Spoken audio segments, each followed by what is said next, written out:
Okay. Well, I don't like that music. Well, ladies and gentlemen, I don't like that music. I don't like it. Okay, that music sounds better.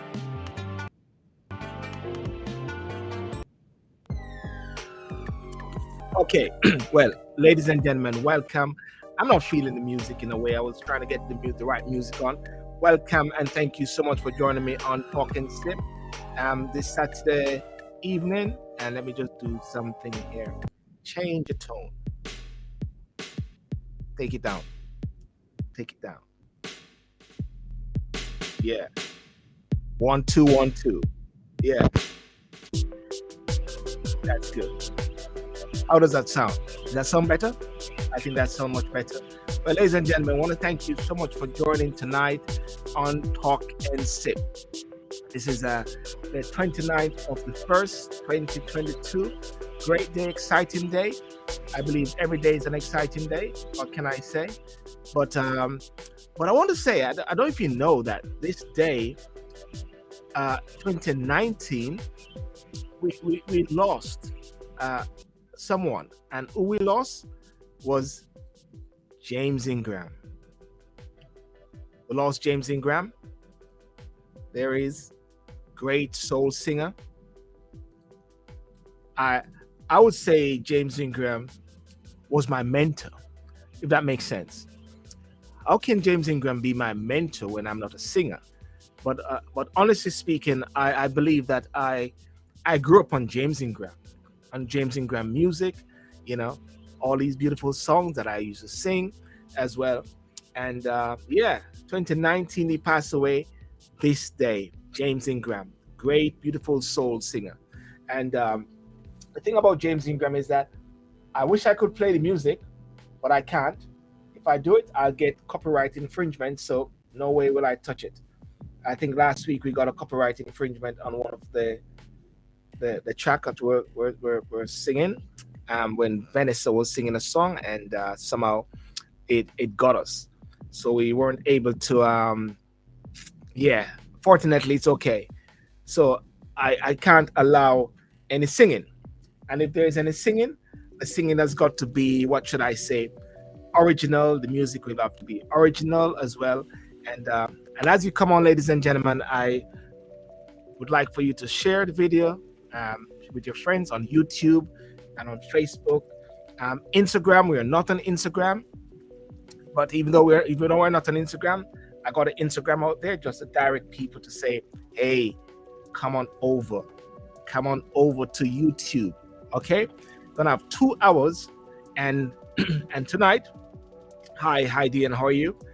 The the topic tonight is going to be about talking generational wealth. Yeah, talking generational wealth is what the topic is going to be. Talking generational wealth. So therefore, as I'm not the author and I'm not an authority on generational wealth, definitely not an authority on the subject matter, definitely not. So what I've done, as usual, Talk and Sip is about bringing in different persons to come in and actually to share their views. And who knows, we may get persons with authority on the subject matter to talk about generational wealth. And generational wealth include financial assets such as property, investments, money, or anything with a monetary value that you passed on from one generation to the next. Yeah, from one generation to the next. And that is something which is important at this time, because I tell you what, COVID, COVID has taught us some things. You know, COVID has taught us that, hey, it is very important and it's very crucial that, guess what, we pass things down as much as possible to our children. Lots of other what should I say, countries, they do that, and that's it. But on another thing also regarding Jamaica, we got to touch it. Well, actually, before I go to Jamaica, in the UK here now, people might have seen me throwing off my mask, casting off all restraint because of recent days. On Thursday, the UK government relaxed the rules on COVID, wearing of mask, and also COVID tests in certain places. The vaccine is still important. People to take the vaccine if they can and if they want to. But the key thing is in regards to no more mask So the mask policy has gone through the door, gone through the window, and what can I say for that? I'm I'm a person who believes in the mask, but I believe in things. For last night, I was in Leicester, Oxford Street for the first time in 2 years, and man, that was something else. Listening to people, you're a preacher man, you're some ladies dancing to Dexter Daps, and it was really, really, really crazy. So that's very fantastic. Now for Jamaica, now one of the things which is very interesting about Jamaica is the crime. The crime is something which is what should I say, getting out of hand. But people always say the crime in Jamaica is always getting out of hand in some respect. But before I go any further, I like to encourage persons to drink. What are you drinking tonight? Jerome, comment. What are you drinking? Ladies and gentlemen, what are you drinking tonight? I'm actually drinking not Red Bull, you know. I'm actually drinking Irish Moss. Irish Moss is what I'm drinking. Yeah. Irish Moss, yes.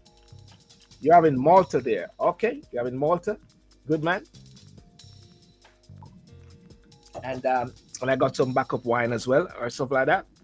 So that is good. And the interesting thing about Jamaica, as we always say, is that there's always crime, but sometimes it's like the crime is getting a bit very out OTT, over the top. 100 and I don't know the exact figures of persons who have been murdered since it's here. And the commissioner of police is trying his best. The new lady who came on of recent days, I think she's trying her best as well. I think I've also got a picture of her. There she is, the new JDF leader, hoping to sort out the whole thing regarding crime. So that's very interesting. But also, who knows, next week, Thursday, I should have Chief Curry. Now, I'm keeping my hands and my toes crossed because, we have been talking a lot about the Maroons of recent days. Had a chat with the Chief, and we tentatively booked for next week, Thursday at 9 p.m. So tune in for that, and all being well, that should happen on that day, So that's going to be a very interesting time. Maurice Grant, how are you, sir? I think I can see a Maurice Grant. Are you ready to come in? Let me see. Okay, let me try something here. 1, 2, 3, 4. There you go. Grant, how are you, sir? I can't complain. I'm alive and kicking, man. Hey, thank you for getting up is 50% of the battle. What's that? What do you say? I said getting up is 50% of the battle. Getting up is 50% of the battle, ladies and gentlemen. Well, let us let that be the key word for tonight. Getting up is 50% of the battle. Is that correct? That's it. 100%. 100%. And what is it that you're sipping? You sound like you're sipping. I heard a sip there. Oh yeah, I'm drinking coffee, man, so I can keep awake and all that stuff. I'm gonna be drinking rum and Red Bull later. Okay. Where are you now? Where are you now, Maurice? I'm in New Jersey, where it's snowing and all that other stuff. But I love the snow. I'm a 4-season guy, so it's okay. Okay. Listen. You're Jamaican, I presume, Maurice. Yes. Yeah, but listen. Don't ask me any quiz on how many parishes and stuff. I left there when I was 9 years old, man. Maurice, you must have been back, haven't you? You must have been back. The last time I was in Jamaica is 1989. 1989. That was when I was where was I? I was actually starting my way to Kingston a bit, and then 2 years later, I was getting ready to leave to come to the UK. Okay. Yeah, but, I've just been busy. I've been self-employed now for roughly 33 years. So it's one of those things. Well, listen, this show here, Talking Sip, as you, I think it's between Vita and Annette, who have linked us together. Am I correct? Yes. Sir. I've been having all these different discussions. We talk about the crime, we talk about the Maroons, we talk about issues around the world, we talk about COVID. But one of the things I believe that we are missing out is amidst all COVID and everything, we still have to live. We've got our children. We've got to ensure that as a lot of people have passed on recently, through Mm-hmm. COVID, the question is, did they leave something for their family? Were they prepared? You know, and I want, and I'm not the author. I'm not an authority on generational wealth or so. So I've got a different person going to pop in later today, but Okay. I want you to sort of set the stage for me, Maurice. There's a phrase I often use.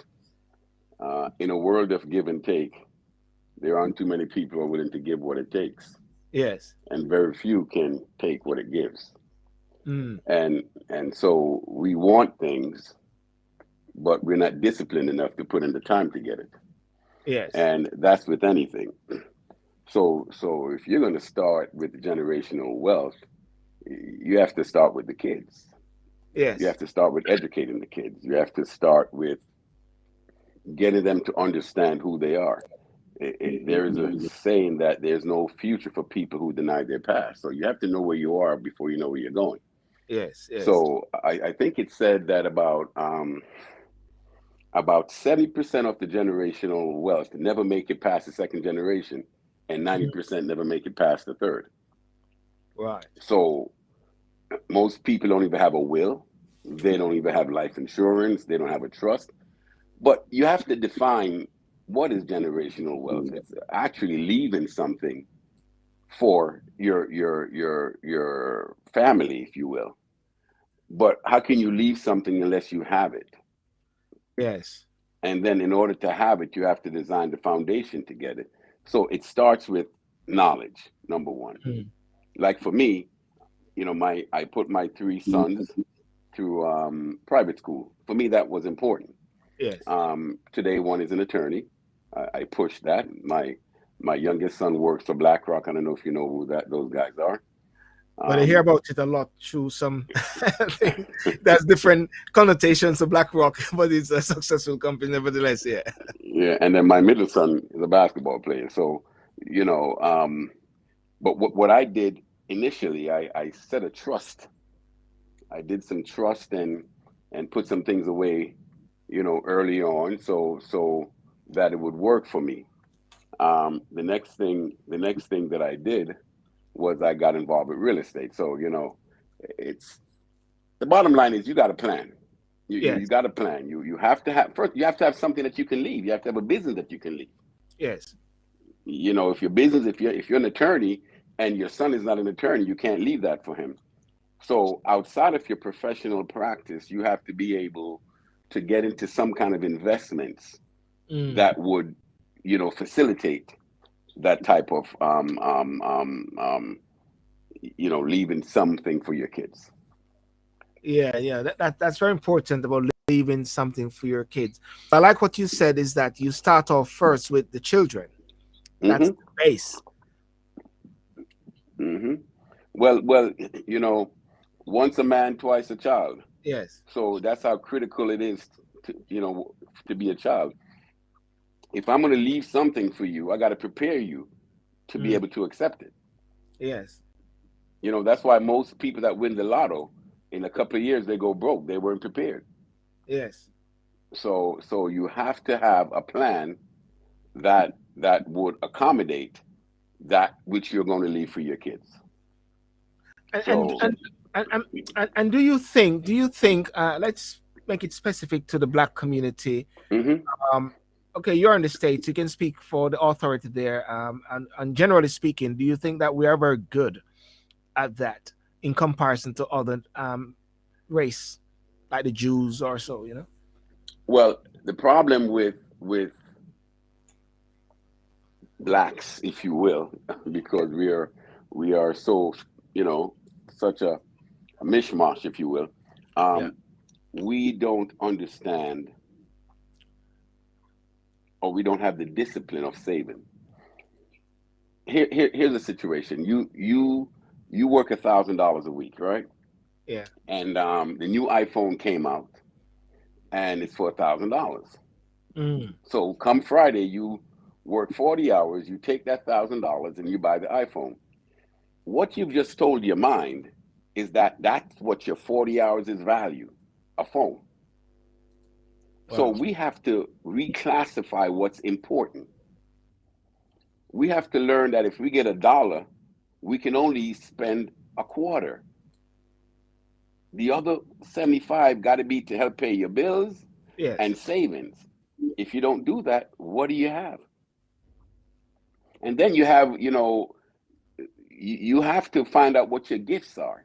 Yeah, you have a job which is just over broke. All that does is help pay the bill. But what are your gifts? You're here for a particular purpose. Why are you here? Not just to take up space. So Mm. now you have to develop that gift that's going to give you the ability to leave something for your kids because a job won't do it. Yes. Yes. Yes. Hmm. Now, well, I've got a gentleman also, a colleague of mine. He's in the States, Mar. Um, and he's gonna come on. He's into life insurance, and it's something that he definitely speaks a lot about a lot of times, And I'm gonna bring in him and a couple other persons at different times Hmm. for the discussion. Alton Sure. D. Walden, from Sky Legacy Financial Services in the USA as well, to really explore that whole aspect of how we can make sure that we are prepared. And as you said, the preparation is preparing the future. Yeah, yeah. you And know? and your guy coming on insurance. That okay? So let me just be very blunt too. I'm a CPA, so I don't practice anymore. So Yeah. I'm a mechanical engineer, and then I went back and did my CPA. So my whole thing is financial services. I used to audit with Arthur Anderson and E.F. Hutton Smith Barney were my clients, those kind of guys. So I got a little bit of jump start, ahead of some people. But at the end of the day, you still have to be able to define where you're going. If you can't jump in your car and start driving and to know where you're going, Mm. so you got to have a plan, and then the plan has to be realistic within the monies that you make. You have to have that plan that's indicative of where you're going. So Somebody just said a while ago, Paul, called education is required for us to experience generational wealth. Blacks love ostentatious lifestyles. Um, yeah, but you know what? There's nothing wrong with that. mm, There's not so long as you can afford it. There's nothing wrong with that. But you got to pay the dues. You have yeah. to pay your dues because you can't take it with you. You know, people get in this world fighting for something that they never had to get something they can't take with them. So Yes. anything Yes. you have to get rid of it. You got to spend it, give it to the kids or whatever, but you also have to enjoy it. Yes. Yes. Well, let me just say welcome to Alton D. Walden. I think. How are you, sir? I'm doing well. Thank you for asking. You're right. Alton D. Walden III. It is I. Alton D. Walden the third and Maurice E. Grant the first. All right. All right. The first and the last. The How first. you doing, sir? Morris, how you doing this I'm doing well, sir. evening? You're from Jamaica. You're calling me Morris, and my mom named me Maurice and called me Morris. Oh, Maurice. Oh, I'm so sorry. I misheard him. Oh, you mean I'm the one? You I'm mean busting your chops. did you say Jamaican? Mean Alton is Jamaican or me is Jamaican? Which one did you say, No, Maurice? Alton. Alton, man, Alton, you made it, man. Guess what? Alton wants. Alton, where you gonna go? Where you go? Well, that's if you want it, unless you want to Oh, see. Montego Bay. Okay, it's Montego not a Bay. secret. Yes, sir. All expense paid trip for my wife to Montego Bay for being the wonderful woman that she is. But we're not on here to talk about Uh-oh. that. Hey, Well, hey, hey, Alton, she's off now. I think she just signed off. You can. Alton, before we start, what are you drinking? What are you drinking, sir? I'm drinking what you call spring water, my good friend, by Ozark. See that? It's the most refreshing drink. We call it crystal. Somebody from Jamaica, please tell me what they call it again. Crystal Spring or something like that. Crystal They don't Sparkling. just call it water. No. You got to give it a name. Come on, Morris. Come on, we're Jamaican. I'm so glad that we are drinking because I am parched. We've got to give it a name. Where are you? Where are you, Alton? Where are you now? I'm currently located in Oakland, Tennessee. I'm originally from Rochester, New York, though. A New Yorker. I'm Brooklyn, man. Oh, BK, stand up. BK, here you go, man. My fellow New Yorker, that's what's up. I don't know though, because you guys don't consider us New York. Y'all call us Canada because we so close. Crystal Punch. Yeah, I've never heard of Oakland, Arkansas, believe it or not. It's Tennessee. Tennessee. Oh, okay. That's why I never heard of it, because it's Tennessee. Oh, neither did we. Neither did we. Every time we say Oakland, everybody thought California. I thought you were saying California. Anyway, let me let you talk, man. I talk all night. You can go. That's all right. That's all right. I appreciate the conversation. Crystal Punch is what they call water in Jamaica. We give it that name, Crystal Punch. You know what I'm saying? Really? Crystal Punch. Clear. That sounds like an alcoholic beverage, my friend. They got to name it something so they can pretend they're drinking. Well, listen. Crystal Punch. Yes, sir. The topic is generational wealth. Yes. Generational wealth. And something you and I would talk. Yeah, let's dig into this. Dig into generational wealth. Yes, from your perspective as well. Yeah. Oh, absolutely. You know, it's pretty much you being able to pass on knowledge inclusive with resources. I just don't believe in passing on just finances, because if your family is not educated as it relates to how to manage the resources, then generational broke will continue. I like to say that, you know, my mission is to end generational broke and start generational wealth. You know, and wealth, first of all, it's a mindset. Anybody that deals with anybody who's wealthy will literally tell you that. You know, you have to have a particular mindset and a certain attitude towards monies. You know, so if you don't have the right mindset and the attitude towards money, it don't matter how much money we give back into our community. Our people are still going to be in the same disdain position that they're in because of their mindset and their attitude as it relates to monies. You know, so what we like to teach is mindset, inclusive with being able to acquire the resources. And it's not only just finance, it's information as well, including those resources so that they can wisely grow their money, wisely pass on their money. Because if you pass it on to an irresponsible heir, I don't believe in just giving monies to or property to your child just because that's my child. You know, that's the emotionalism. No, they need to be mature enough. They need to be worthy to be able to inherit what you so diligently have worked for, whether it's hard or whether, you know, you work smarter, you know, rather than harder.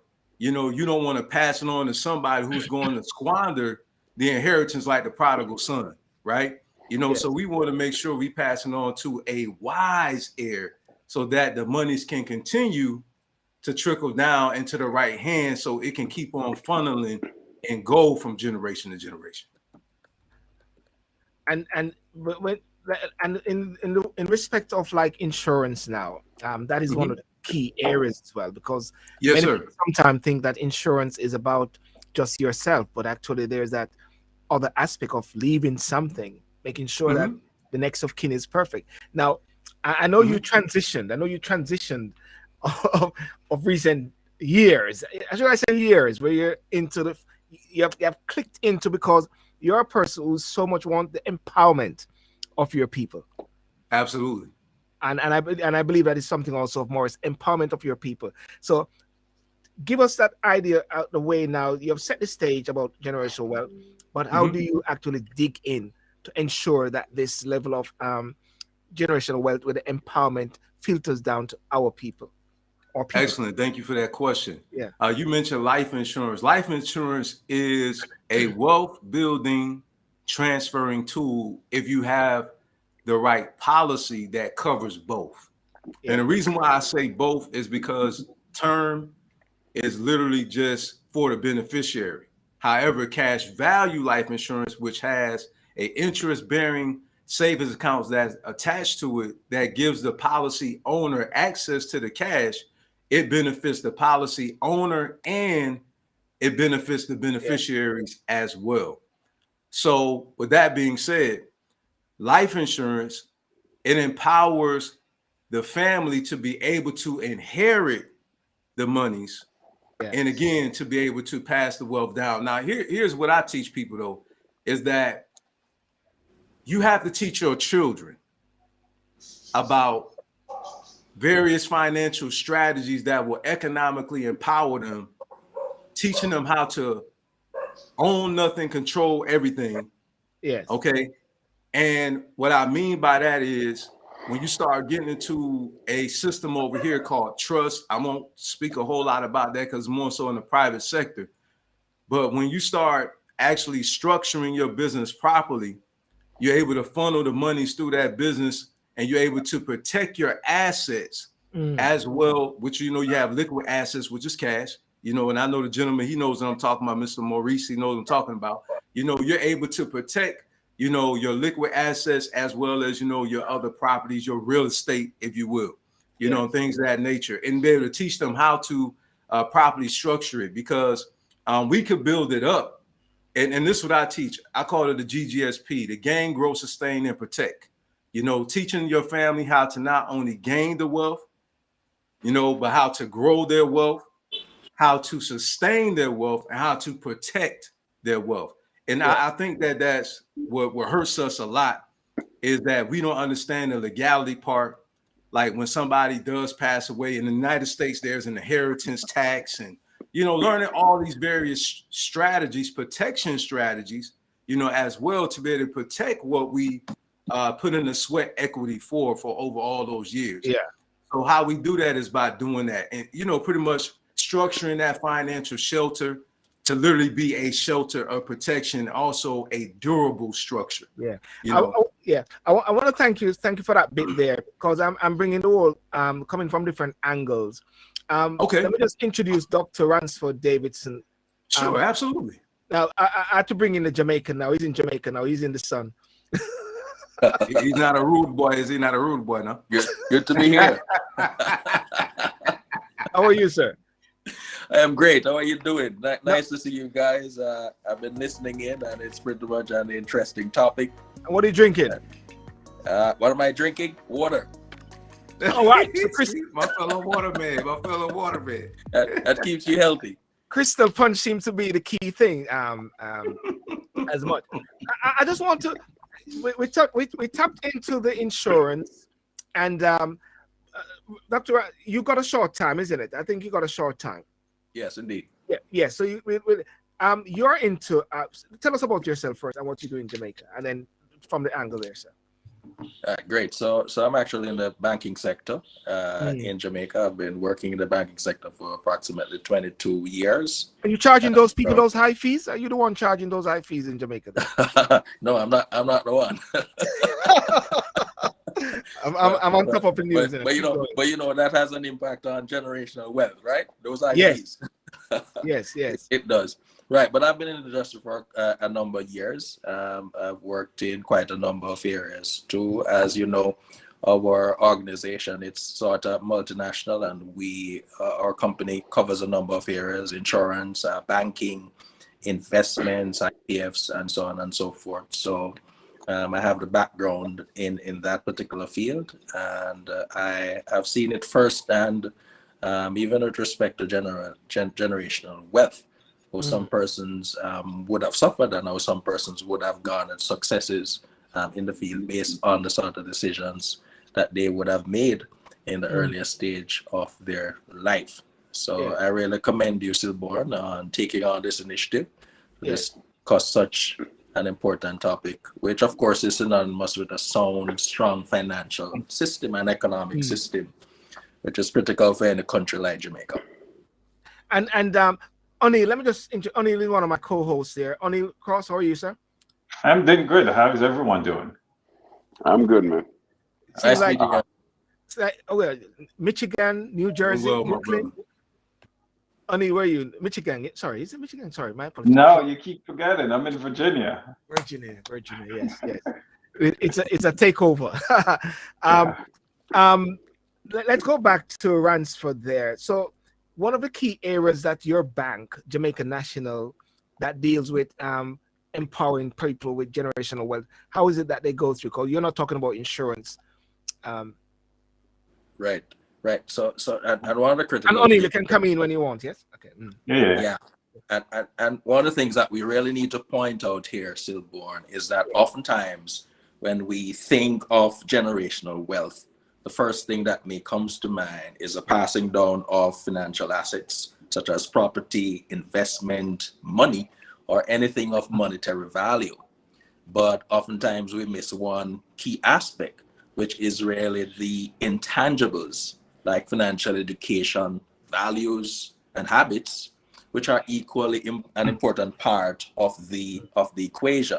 So how do we educate individuals to have an understanding how to manage money, Yes. so that they can reap greater successes and be able to pass down those financial gains from generations to generations. So it's critically important that we think about the intangibles, the behavioral aspects, educating persons how to manage assets, educating persons how to manage their finances, and how to make better decisions, so that they can reap greater successes in the long run. So I have a quick question to that point you just made. I recall this was years ago.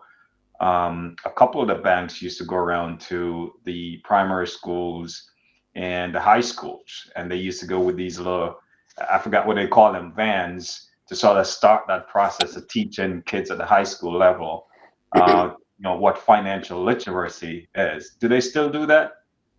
Oh yes, absolutely. In fact, Jay and Bank still invest in that program, and that's also critically important, because what we have seen now, persons who have grown up and who have used that knowledge that they would have gained then to now do greater investments. So we see persons who used to save a $1 or $2, they are now able to use that money as equity for investment into properties, to purchase properties, and to include that as a part of their wealth.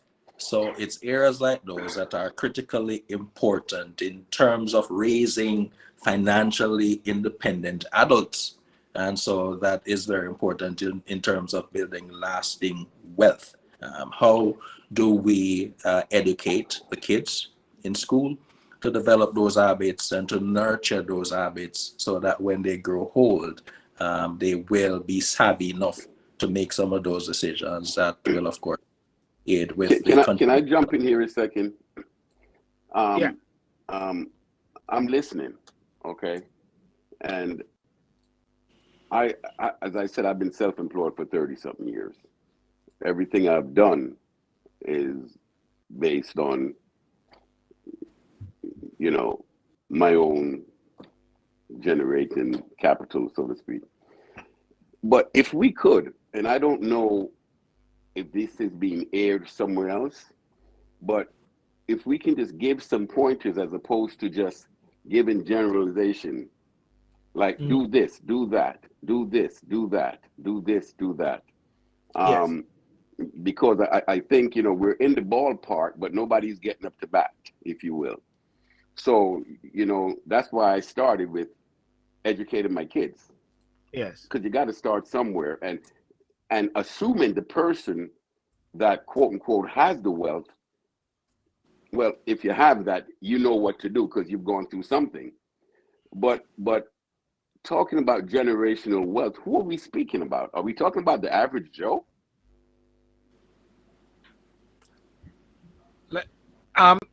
That is out there. It's a question that Maurice shows out there. Yeah. Alton? Yeah. Oh, okay. I can definitely expound upon that, because first of all, anybody knows the historicity about most of people in this country here. I'm talking about the ones who actually built it, in our community, our culture. All right. They didn't start out that way. They build wealth. So we all have the opportunity to be able to build it. It's having access, to these various tools, as I mentioned, like investing, doing trading, learning stocks, real estate. Now, if anybody knows anything about stocks, you have to have an abundance of stocks, certain stocks, that are high dollar stocks, and you have to have a massive quantity of these stocks for you to grow it. But that's one way. But real estate is definitely a way to do it, because as a person who is a landlord, you become lord of your land. You get tax breaks. You're able to get equity out of your house, which is pretty much the appreciation of your home. You know, the dollar amount in your neighborhood over time, as your neighborhood's value grows, okay, your home grows worth a certain dollar amount over time. You're able to take that money, okay, and invest that money into more properties or other investments to be able to accumulate wealth. So we talked about teaching the people how to do it, right? So that's basically how you do these things. When you get stocks, it's like real estate. You buy and you hold. You know, you can never get anywhere if you keep selling your property. You won't get any passive income. So rental properties enables you to get those streams of income coming in. Also, again, you know, a homeowner is able to get the equity out of the house, as I aforementioned. Now, I'm not beating anybody up if you're renting. I understand that. You know, you have to start from somewhere, right? But, you know, have an intention on positioning yourself credit-wise, financial-wise, budget your way to the top. I didn't get here, and I want everybody to understand, you know, now I'm a real estate investor. Now I'm in the e-commerce industry. I'm in the financial industry. But I'm going to tell you right now, how I was able to get here was learning how to budget. Because if you can't manage your money right, you will never be wealthy, period. If you don't know how to do that, budget, debt to income ratio, learning how to put your needs before your wants, learning how to save, you know, and things of that nature, get out of debt, then you can have the money to invest, because of course you can't invest money that you don't have, right? Yeah. So budgeting, to me personally, is key as well. And then knowing what to do with the cash that you have saved, where you need to put it at in some safe investments where your money can actually grow as well. So hopefully, yeah, Maurice, that does go within along the lines of what you were talking about. Maurice, is that setting the stage? Because I guess what Maurice is actually saying is, what are some of the key pointers that whenever this program is done, we are left with some key pointers and some key. There you go. Because when we just speak in generalities, you see, listen, when I was in private practice, I had 1,000 clients, and they're all corporate clients. And then I had about 2,000 individual clients. So I've seen a whole bunch of financial statements. And most people are just over broke. So that's why I'm trying to figure out, who are we speaking to here? Who's our audience? Who are we talking about generational wealth? Wealthy, you know what I'm trying to say? Who are we dealing with here? Oh yeah. You know, I get what you're talking about. You know, when we're talking about generation, of course, like you know, as I aforementioned, you know, you don't start out wealthy. That's my whole point. So when you won't be talking wealth to the wealthy.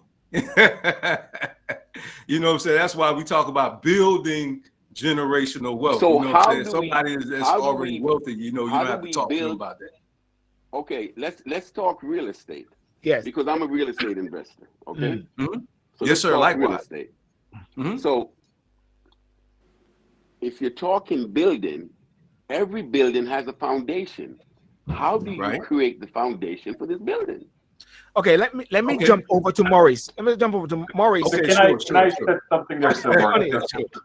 So one PSA, you know, a lot of time when you're talking financial, these are our opinions, and you know, we're not investment experts. Actually, I'm not. So I just want to make sure folks understand that. Well, I'm actually licensed, so I have to that's good. We just have to plug that in for PSA, because you know how folks are. I think the gentleman from Jamaica started a great building block that sets up the conversation to where it's going in terms of education, right? That's a building block. Because when I look at wealth, there are different components of wealth. For example, my parents came to the US. They did a lot of things to set the bar for myself. They taught me financial literacy, and all those things that set me up for where I'm at today. So I think education is a number one piece. And I think the gentleman that was about to talk about, you know, how to make sure you're budgeting, right? Even if you have $10, how do you stretch that $1 go to investment in X, right? So I think these are building blocks, right? So as the show go on, I think you're going to see where education is you talk about foundation.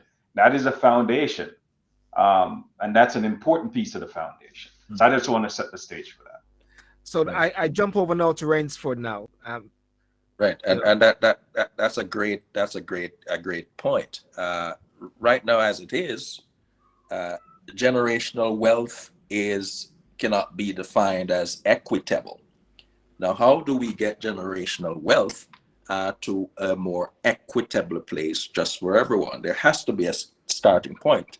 There has to be a building block. There has to be a foundation. And so it boils back to what the gentleman just indicated in terms of financial education. So for example, here in Jamaica, at the primary school level, how do we adjust the educational curriculum to include information on financial literacy, teaching the kids about thrift, teaching them how to save towards specific goals, so that when they get to the stage of maturity, they would have the asset or a percentage of the asset required to do certain types of investment. I benefited from that when I was much smaller. So as a result of that financial education, it made me wise enough and financially savvy enough to be in a position to take on additional investment in real estate. Because of that level of education, it ensured that I had the equity that was required for my input into a particular transaction.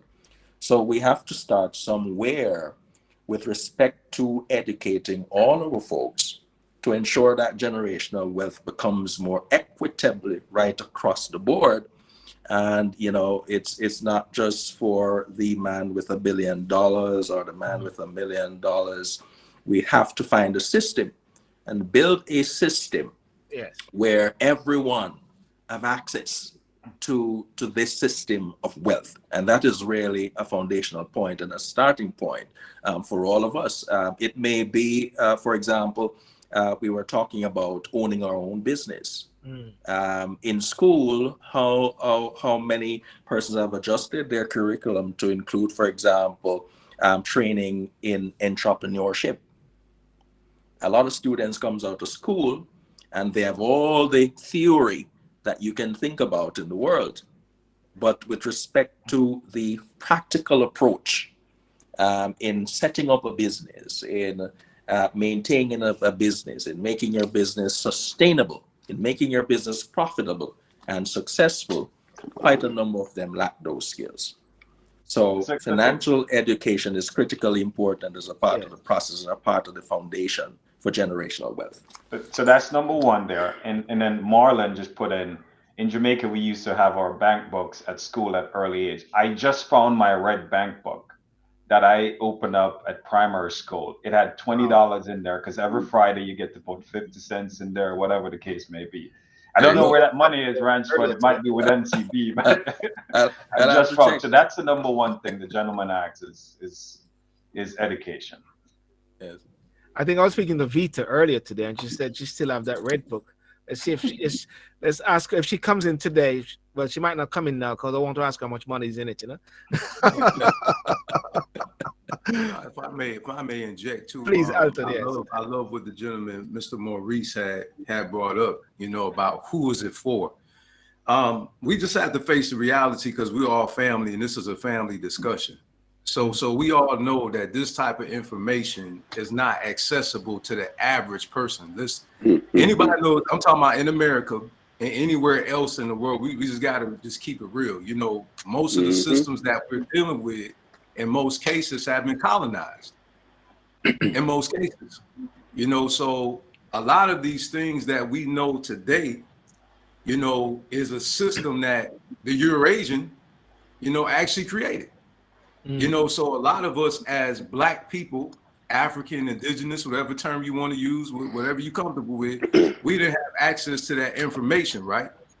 So the reality is, even and some people don't understand it, even all European peoples don't know the information I'm talking about right now.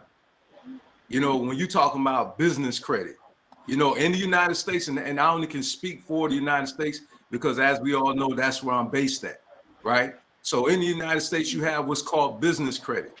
You don't use your personal social security number. How do you do this? You have to get a business name, think about the business name, look it up with the state registration to make sure that the business name is available. If it is, then you register with the state. You get your employee identification number. Then you go to, it's called Dun and Bradstreet. When you go to Dun and Bradstreet, it gives you a number that enables you to get business credit. Business credit is separate from your social security number in the United States. And what that enables you to do is get access to certain fundings to be able to support your business, because initially when we all start a business, most of us don't have the cash, you know, to be able to start the business with the monies. So you're able to use your business credit, and you get like a 30-day account, a 60-day account, a 90-day account. And what that is, it gives you a time frame for you to be able to pay that back. Within that month, what you're doing is you're working your business, all right, getting up the cash so that you'll be able to pay that credit back.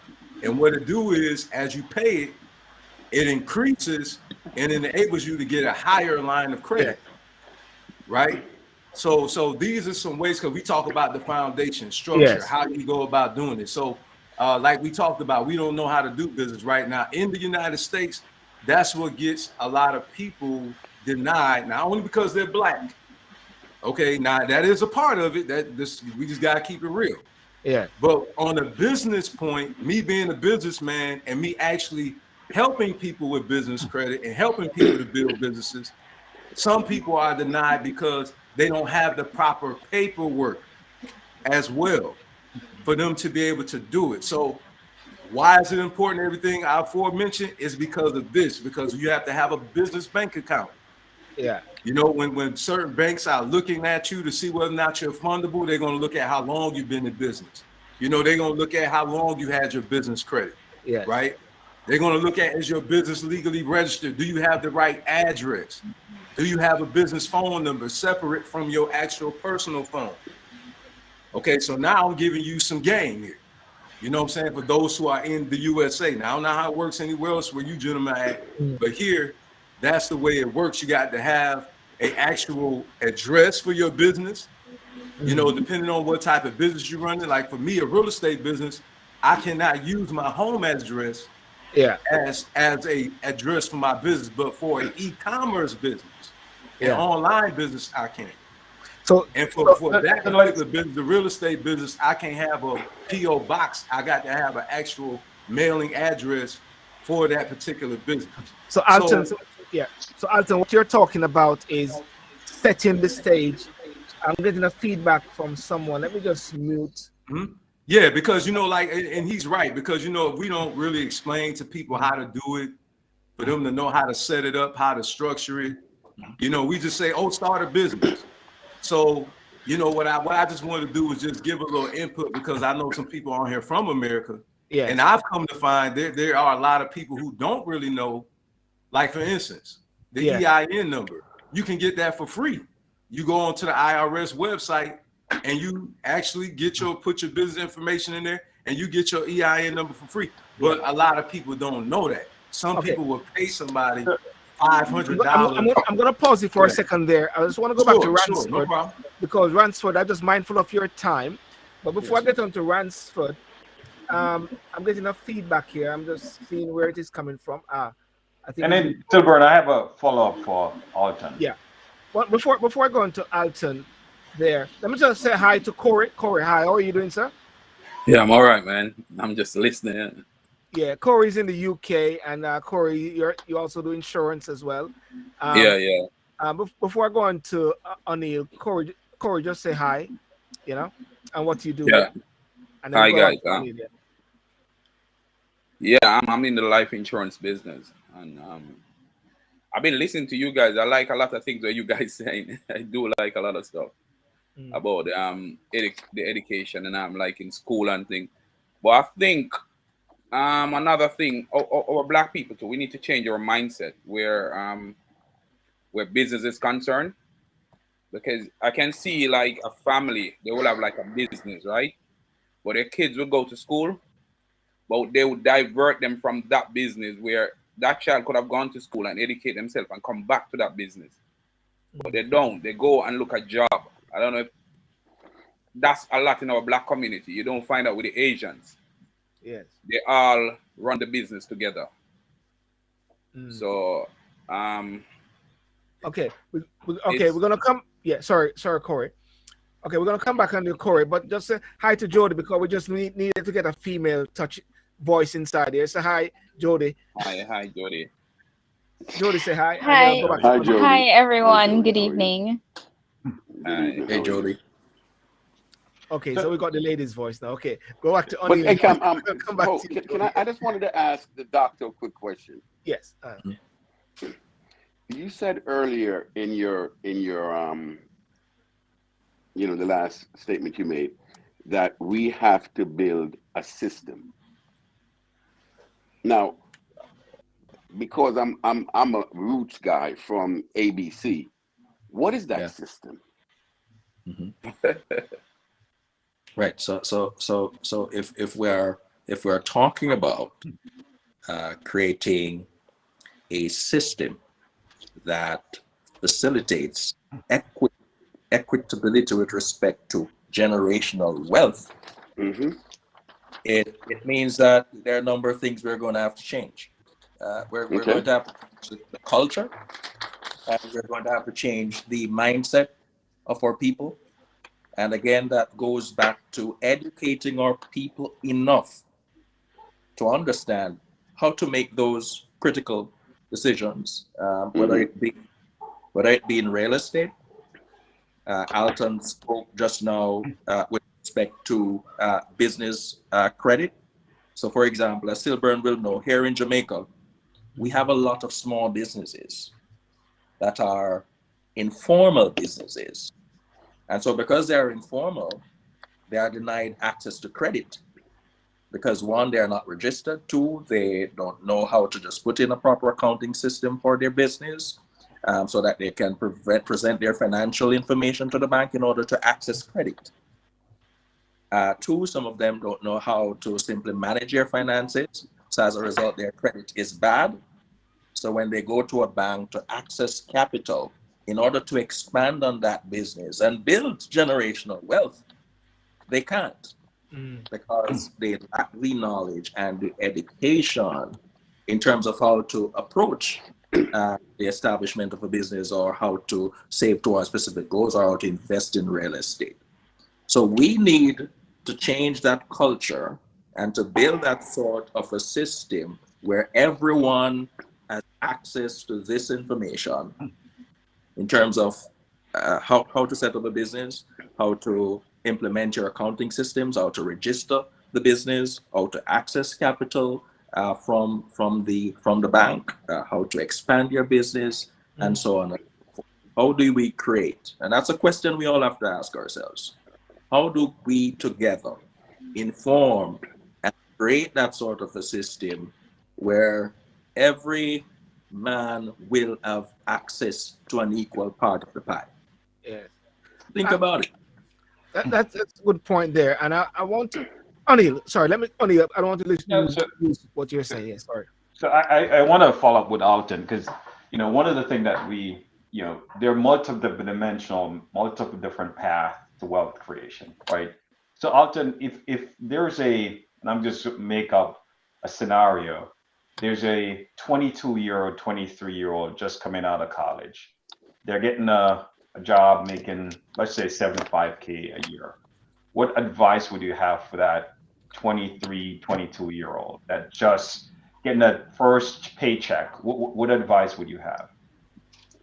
I would definitely teach them, as I stated earlier, budgeting, paying themselves. I would teach them how to pay themselves, how to set up. First of all, I believe everybody should have life insurance.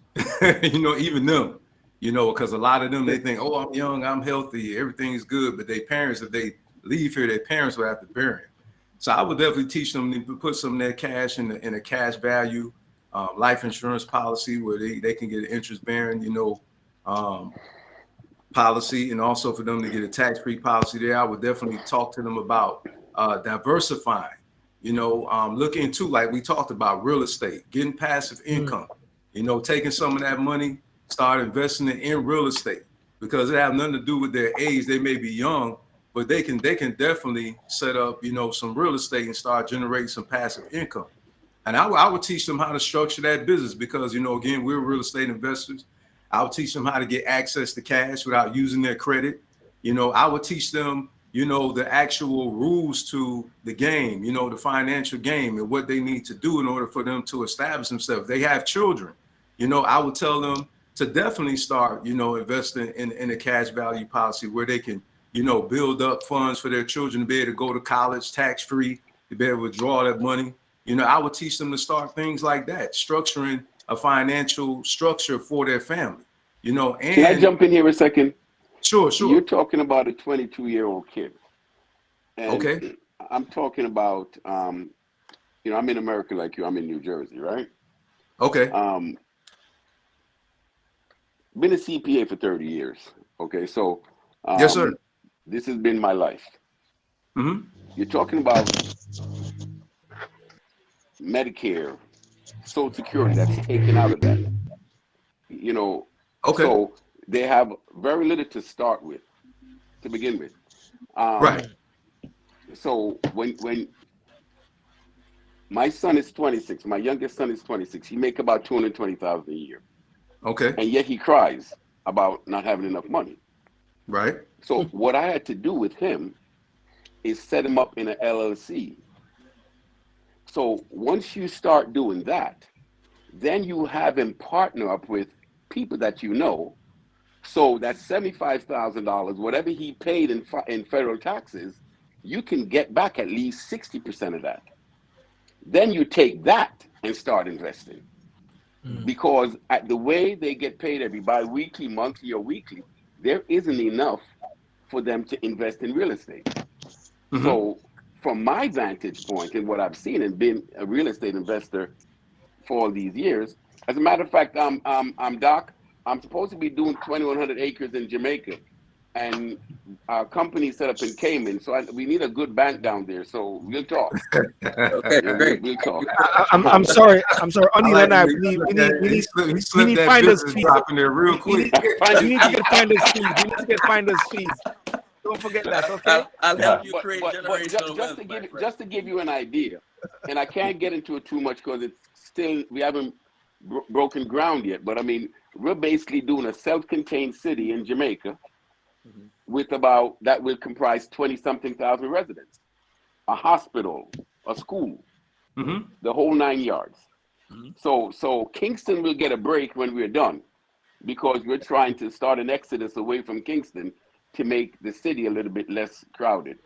But Alton, what I wanted to say to you is, and I would be remiss if I don't say it, knowing what I know, is what I try to do with some of these kids starting up, and even grown people, is try to get them to redirect their tax return into an investment. You understand? Because everybody grabs it and they want to go buy you this and buy you that, buy you that. That's great. The first thing in anything is discipline. Got to be disciplined enough to know this denied self-gratification, that you don't have to have it today. That's right. You can have it 2 years from now. Yeah. So, I forgot who said it. It's a mindset. Bob Marley said it. Emancipate yourselves from mental slavery. Yeah, because we are not chained anymore. But mentally, we're still in slavery. The way we move, the things we do, as a people, as a community, we are not cohesive. Right. You got to call spade if you're going to go anywhere. And it starts from home. The teacher, the people in school and those teachers, they know but so much. It starts at home. And so if home isn't right, nothing else is going to be. So what I'm thinking is, as a follow-up to all of this, there needs to be some form of structure where we collectively give information that will benefit. When you tell somebody I love you, what does it really mean? You have to define love. So when it happens, people say, oh, he gave me those roses because he loves me. So when you're telling someone to gain generational wealth, oh, wow, this is how you start. And we all come together as you bring your information, I bring mine, and the doc and Alton, we all bring our pieces together. And then all of a sudden we form this pie that someone can get something of it. So when they leave this, they say, okay, what do I need to do? A checklist, something. You know what you're saying is very good, and I didn't want to stop you, Maurice. If I could, I have to make a point here. I never finished my point. Can I stop for a second? One second. I tell you why. I tell you why I want to say that. Persons have been writing things. I just want to touch what Marlon Barkley said. At 23, I wanted someone to tell me to stay away from parties and girls and to be more moderate about it. Now, Maurice, that's the point that you're talking about there. You know, that education where the community cohesive, whereby you got elders within communities actually speaking to young children, young persons, as to the tips, because that's a key point. What he said, I wanted someone to tell me to stay away from parties and girls and be more moderate. Not saying you stay away from girls and. All part of growing. That's growing up. Let me help a sec, because I think we're missing a critical component. I think Alton, you were going to get to it. Yeah. That 23 years old, I've seen multiple kids that come from college, because I hire about 200-300 a year. And one of the critical piece that's different, especially with our white community, they give their kids a financial advisor. And I've seen kids who have started out at 75, and 5 years later, they have $500 million in the bank, left the firm and doing something bigger. $500 million? So it goes back to the financial literacy. And I think that's where you were getting at, Alton, to say, at the end of the day, how do we get that 22-year-old, and I think the gentleman Marlon was trying to say that is, how do we give them the right advice? And I think to the point you were making, the gentleman who said he was a CPA, is how you help them structure that. It doesn't have to be real estate. It doesn't have to be whatever it is. You need a structure. You need a financial advisor that could advise you where to put your money to get the best returns. To me, that's part of the educational piece. Good afternoon. Yes, you have to accumulate. Okay, good afternoon. There has to be an accumulation of cash to do something with it. When you're making 75,000, you're probably walking with 40. You understand? Because all that other stuff going to taxes. So but that's what your financial advisor give you the advice to go do. I think we're saying the same thing. Yeah. You know, I was getting ready to say, because his question was making 75, which means that's after taxes. So I mean, he said making. So no, that's netting 75. No. That's the way I was taking it. That's the way that's what I was saying. If you're exactly. taking on 75K. So he was talking about exactly, and that's a lot of cash, you know. And let me just say, let me just be clear here, you know, because I got to say this. All right, I fully retired at 39, so I'm not just over here talking. Okay, so let that be known. All right, and I was making less than what this gentleman just said, and I was able to do it because I learned about budgeting as well. And I totally agree with learning about the taxes, because he's absolutely right. Anybody know anything about taxes? The truth is, when you get a tax return, you actually have been overtaxed. Can we not agree because you're a CPA? You know, so you've actually been overtaxed. But what I'm talking about is just simply sitting down with the young man and teaching him, like the brother just said, where to put his money as well. So I don't disagree with you at all, Elder. I totally agree with you. I was just simply talking about teaching him where to put it at, how to grow his money, like my brother was talking about, so he can start having access to more cash. Alton, so tell me one place that you would tell somebody to put money. So I'll give you an example, and I didn't know much about it. I'll give you one example. 4 years ago, I just read about crypto, and I said to three gentlemen, put some money in Bitcoin. I didn't know nothing about it. One gentleman put a ton of money in Bitcoin at the time, and he just left it, right? did I give an advice that I knew was, I just say, hey, just do it, right? And Alton, sorry, I know you were going to go, but it all depends, right? It's like, you're passionate, brother. You're passionate. No problem, man. No problem. No, go ahead, Alton. Okay, no problem. Easy day, man. Easy day. Because the elder asked you why I would tell him to put his money. And as I aforementioned, I talked about real estate. I personally love real estate. Okay, again, I'm a real estate investor. I did earlier mention about stocks, and we anybody know how to invest in. Again, building wealth is not overnight. It's not overnight. That's just the bottom line. You're not going to build. Warren Buffett didn't become a billionaire overnight. Nobody became wealthy overnight. Yeah. Go on. Keep talking, Alton. But I would tell the young man, like I said before. Again, I'm saying life insurance too, because, like I said, if the young man leave here as well, his family have to bury him. So that's a way to leave wealth too. So I would definitely tell him, because if he want to start a family, anything else like that, and it depends on the whole situation. Is he single or blah, blah, blah, blah, blah. But I would definitely tell him, hey, you can start a real estate. How do I know he can start a real estate? First of all, you don't have to have cash in your pocket to start real estate. A lot of people don't understand that. You get a hard money lender to give you the money towards the deal. You get the bank to refinance the property. Okay, with the money that you get to refinance that property, because remember, the young man already have an income coming in. So I would get him to get his debt to income ratio down, so he can show that he have enough cash flow coming in to be able to afford the loan as well. All right. Then the only thing we have to do is refinance that property. Yeah. Okay. Then he'll be able to pay back the hard money lender, if that be the case.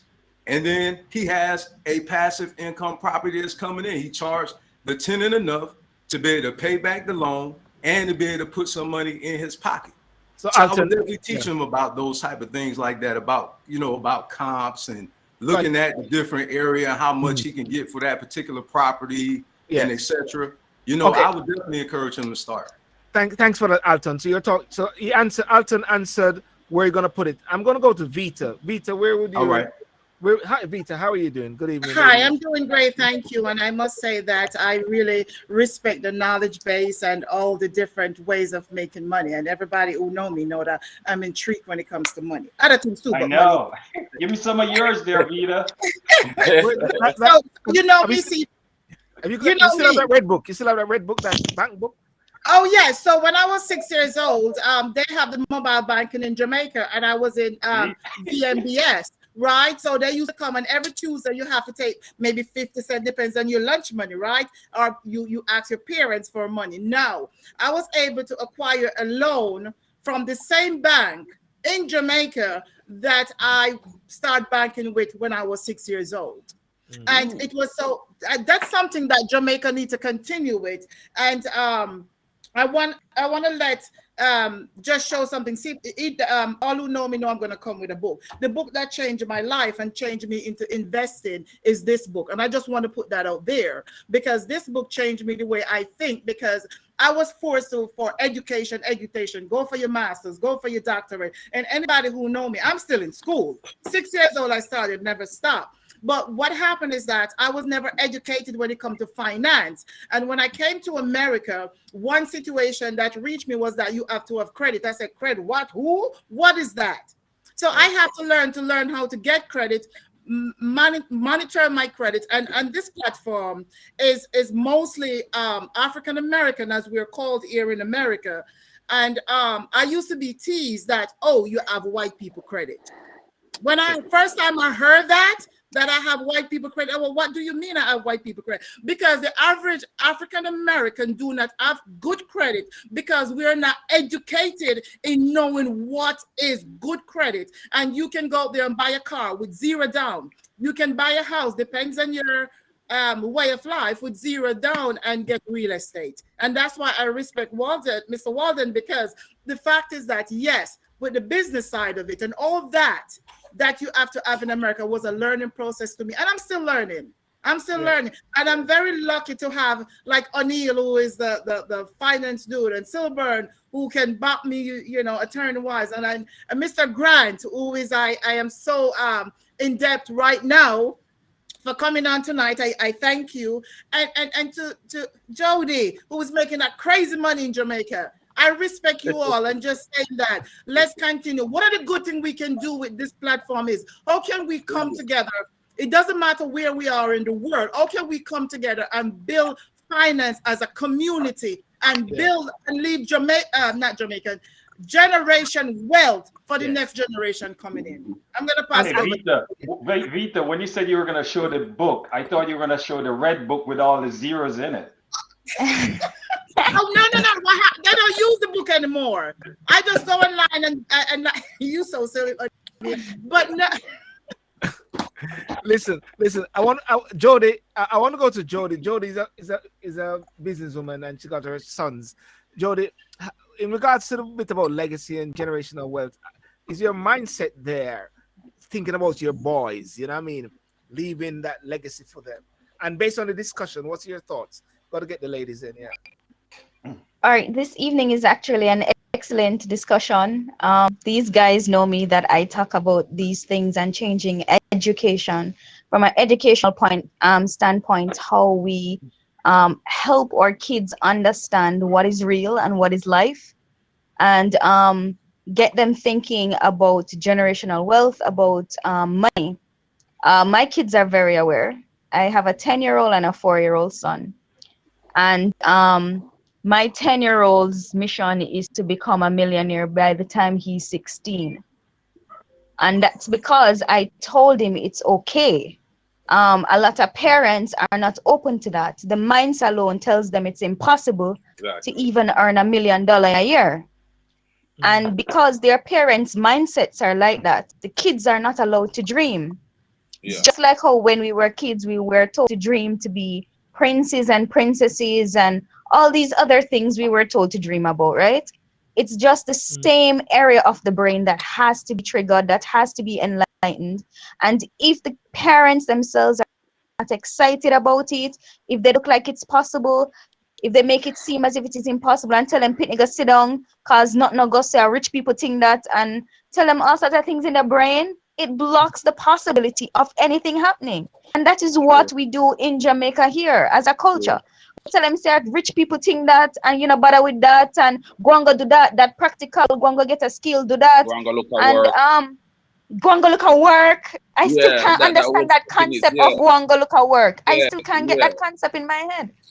And for me and building generational wealth, personally, until I got sick and started my own business 2 years later after that, after becoming bankrupt, having no money, everything spent out on medical bills and stuff, that's when I became enlightened. It's not a long time ago. We're talking about 6-7 years ago, that I looked on things differently. I was getting a paycheck up to that point.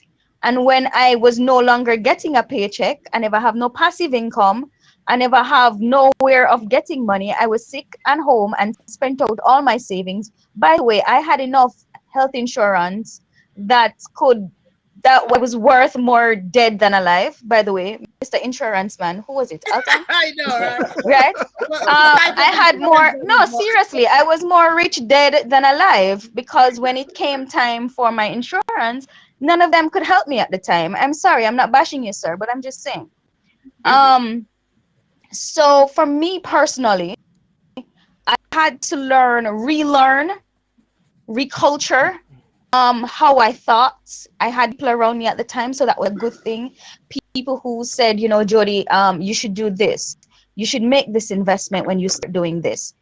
And because I surrounded myself with positive people and I made goals for myself, I set goals for myself. Vito, guess what? 10-year plan ends this year. 10-year plan ends this year. Guess what? My 40th birthday is in November. You better be here.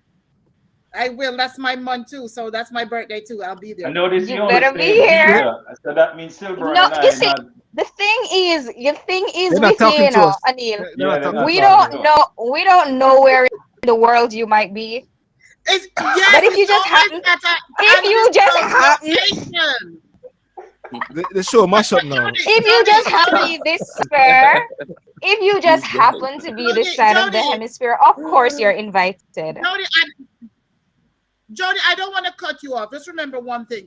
But to Mr. Walden, I'm going to ask you a question. If you can speak about the active life insurance that you don't have to die to get that insurance. When you have some time, could you speak about the active life insurance?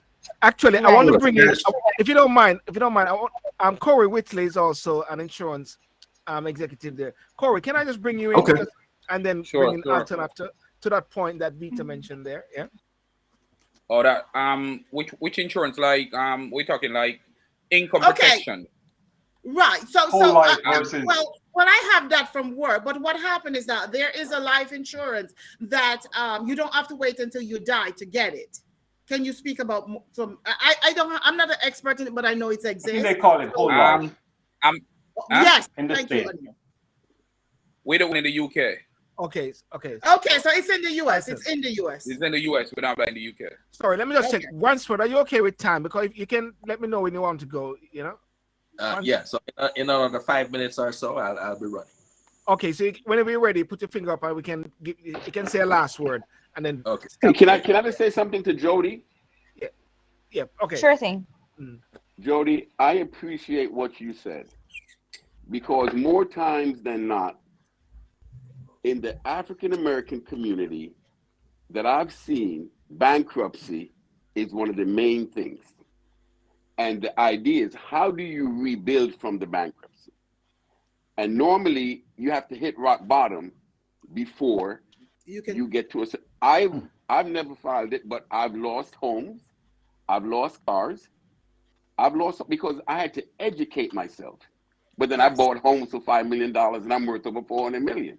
So the point I'm making is that you have to go down before you come up. Yeah. That's where we need to get to people that, what do you do after you fail? Because you will. But it's let me tell you, because we have a culture. Sorry, Vito. Because we have a culture where we are not where we're not open to financial education a lot, because yes, that's the thing. It is truth. We front too much. I had a conversation. We had a conversation with some people the other day, right? Some young people, because they're into buying brands and all of these things, right? I told them, to this day, from the day we were all there, Jody. All of us, right? No, I've never been there, Vito. I've never been there. I've been there. I have been there. I've never been there, Vito. I'm still there. I've never been there, Vito. I'm waiting to get there. I don't think I'll get there again, but people buy what they can afford. I have been there. I've never been there. I'm being honest, Vito. I've never been there. Sometimes we buy what we cannot afford. It's true. We cannot afford it. We buy what we cannot afford. Yeah, but sometimes I can't afford it. Let Jody finish what her point. Yeah, sorry. I can't afford it, Vita, and if I can't afford it, I'm not gonna get it. I'm serious. I'm not joking. I'm serious. No, you are. I told somebody, Vito, when I told somebody I will buy one good shoe for the year, and I will wear that shoes until it die. I'm serious.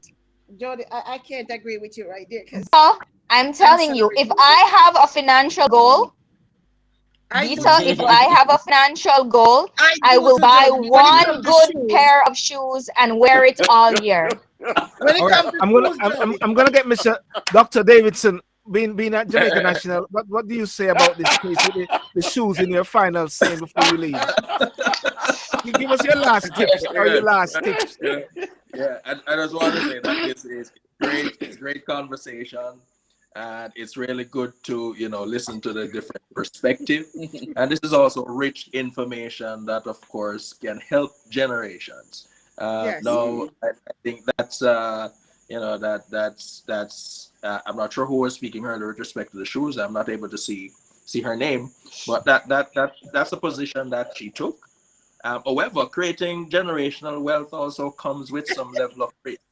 Yes. And sometimes you have to take risks in order to Silver, create you just had to wealth do for that. yourself. So don't be too conservative some of the times. And of course, it's calculated risk. You're not just Yes. taking risk, but you're taking calculated risk. Yes. But again, it was great. It was great coming up here. Excellent information, excellent program, Silburn. Yes. And I just encourage all of us as we go back to our different communities to share our own resources and knowledge, to help to change the mindset and the culture, to help to educate persons who are less fortunate than us, so that they too can get a piece of the pie and enjoy generational wealth. And my friend who is the CPA, I look forward to seeing you in Jamaica. I hope you're Oh yeah, thinking about definitely. I hope you're If you thinking don't about mind, the investment. if you don't mind, I'll share the links. So share your digits with him, Ransford. Yes, Just, not a problem at all. yeah, Not a problem Ransford. at all. Ransford. Before you go, there's a you did a recent study, which was Yes. mentioned in the papers. Can you just elaborate quickly on that, sir, before you go? Okay, so I completed a study in leadership and occupational stress.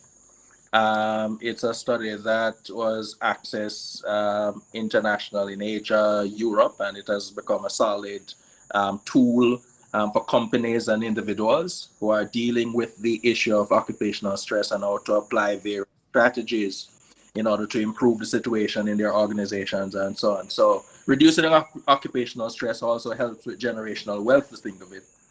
So Amen, I encourage everyone, gonna- if you want to look at the research, it was published. It's leadership strategies to reduce employees' occupational stress. It's a great piece of paper, and so it will assist your organizations as well as individuals to deal with the issue of occupational stress in organizations. Well, we're definitely going to come back to you and maybe do a show with you on that. May I have a quick question before Dr. Davison go? Please. Yes. Dr. Davison, my job is to I recruit doctors, educate them, and also make sure that as far as stress, because I'm responsible for doctors. And what happened is that what we are seeing right now is the burnout of doctors and the stress of doctors. We saw Absolutely. that suicide increase in doctors. So that's something that I would love to speak to you about, because the increase of suicide among doctors and medical workers is something that we need to look into. So that's something that definitely love to speak to you about. You're absolutely correct. And with the pandemic, Yes. you know, the percentage, the ratio of burnt out has gone sky high. Yes. A lot of people does not know that globally, burnt out is costing an organization over $1 trillion. And it's not just burnt all out, of that- it's they're all of that- experiencing PTSD. A lot of them are. Absolutely. Yes. A lot of them the are mental- experiencing PTSD. The can you behavioral imagine health if as we far as could- mental.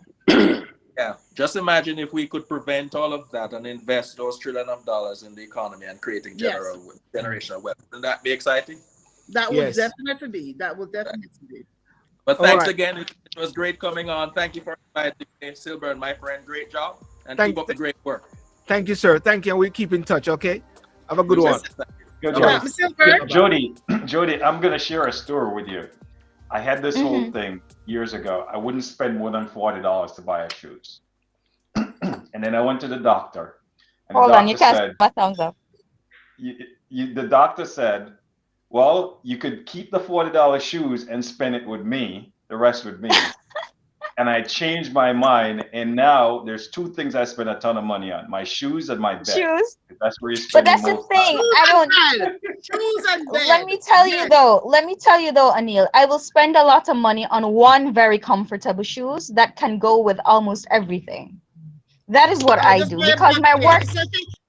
No, just listen, Vita. I'm not you. I don't do parties. She want you I to don't get the go out. Gucci, the Fendi.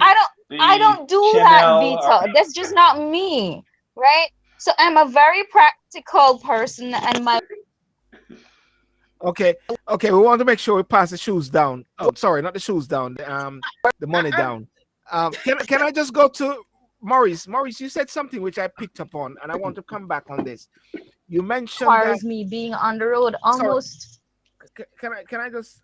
I found out that there's a mute button now that I actually can mute people. It's great. I haven't been able to work it yet. It's because of me why you have the mute. I'm not able to work it yet. Maurice, you said something very powerful about you got to go down to go up because you learn a lot when you go down. But Maurice, not everybody have to go down to really learn, do they?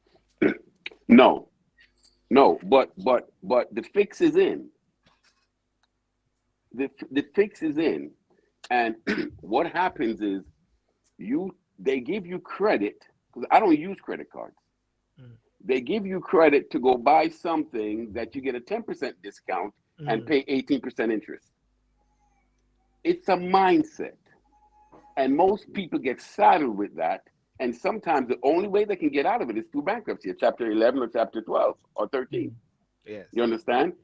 So for me, and as much as I've seen over the years working for Anderson, and then when I got in private practice and my partnerships, that most people that don't make it, it's not because they don't want to, it's because they don't have the discipline to. And so they need stuff like we're doing here. They need this.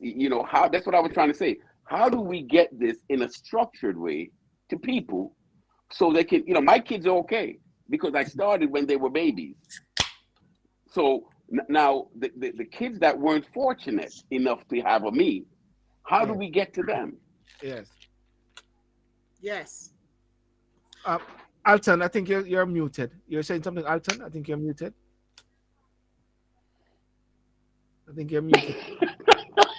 What was that look? Nobody can hear you. Yeah, I would mute everybody.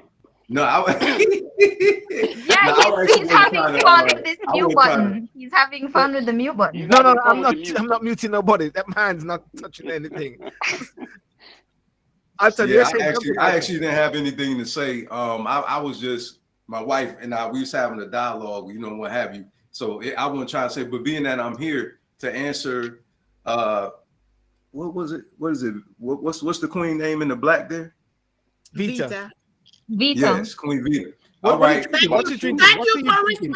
you for respecting that. And what are you drinking? What are you drinking? It's Crown Royal and ginger ale. Crown and ginger. It's not it's not rum and Red Bull. No, it's Crown and. But I want to go back to Jody because again we are all African American, and I was raised in the church. And unfortunately, our fortunate that we went to the same church, in Silburn, in Ocharias, Jamaica, and one of the situations, Ochi. One of the situations, people have all put twang on it. We were brainwashed. We were brainwashed into saying that money is the root of all evil. And also we were brainwashed to say the rich man cannot go through the camel's back. So growing up, it was kind of like, you don't think about money because we were brainwashed into the church, the white man church. But the fact is that we need to change our mindset. We need to change our mindset from that money is the root of all evil, because and money can buy love. Well, you give me money and I can love you. So the fact is that we need to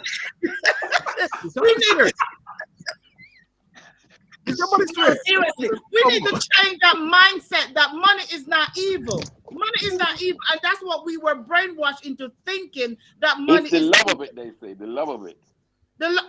Well, I love money, and I don't think. But Vita, you said that. I love money. I'm so happy you said all of that, Vita.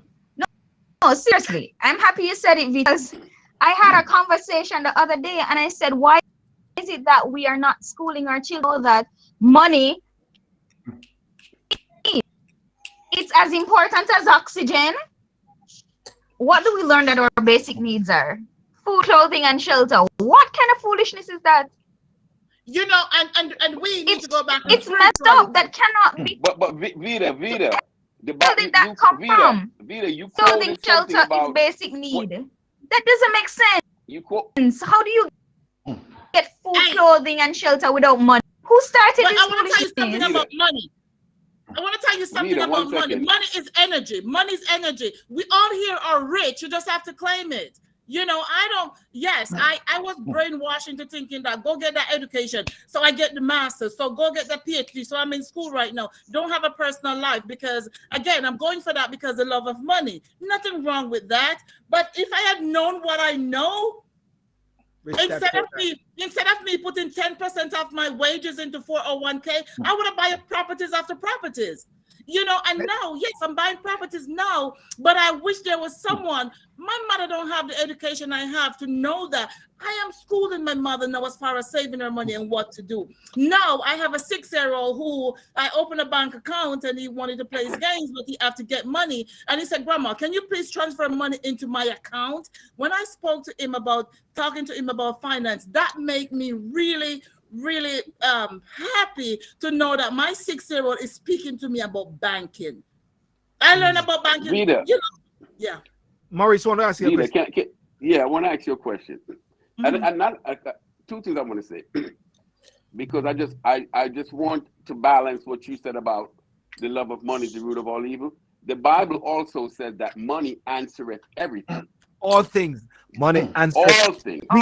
So you gotta be careful what you're listening to because you know the next thing is not putting your money into a 401k would mean that you'd have to take delivery of that money, which would be taxed up. The 401k isn't taxed. And that's what I do. I pump it, all of it into the 401k and I use it to buy property, which in America, you get a tax free to buy property. You can take loans against that stuff.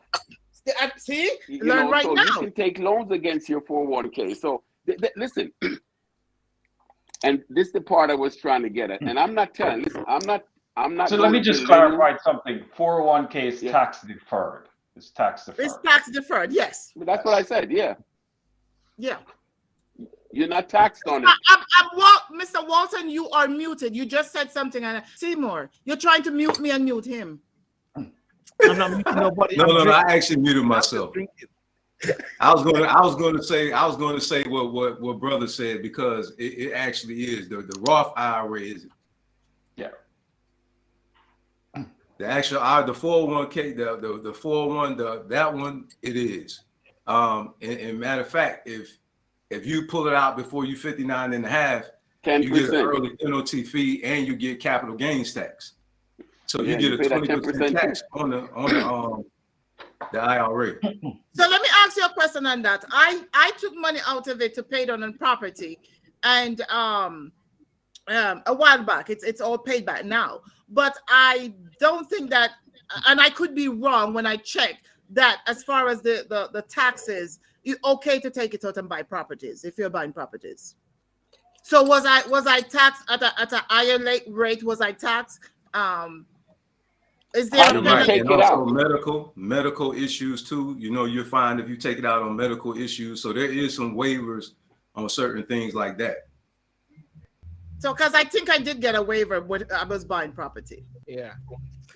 Okay, but also the Bible said, and you know the Bible all say, I came that you might have life and have it more abundantly. And if you're going to have life abundantly, then come on now, how can money be evil? Because I'm going to live abundantly. I'm going to live to the fullest.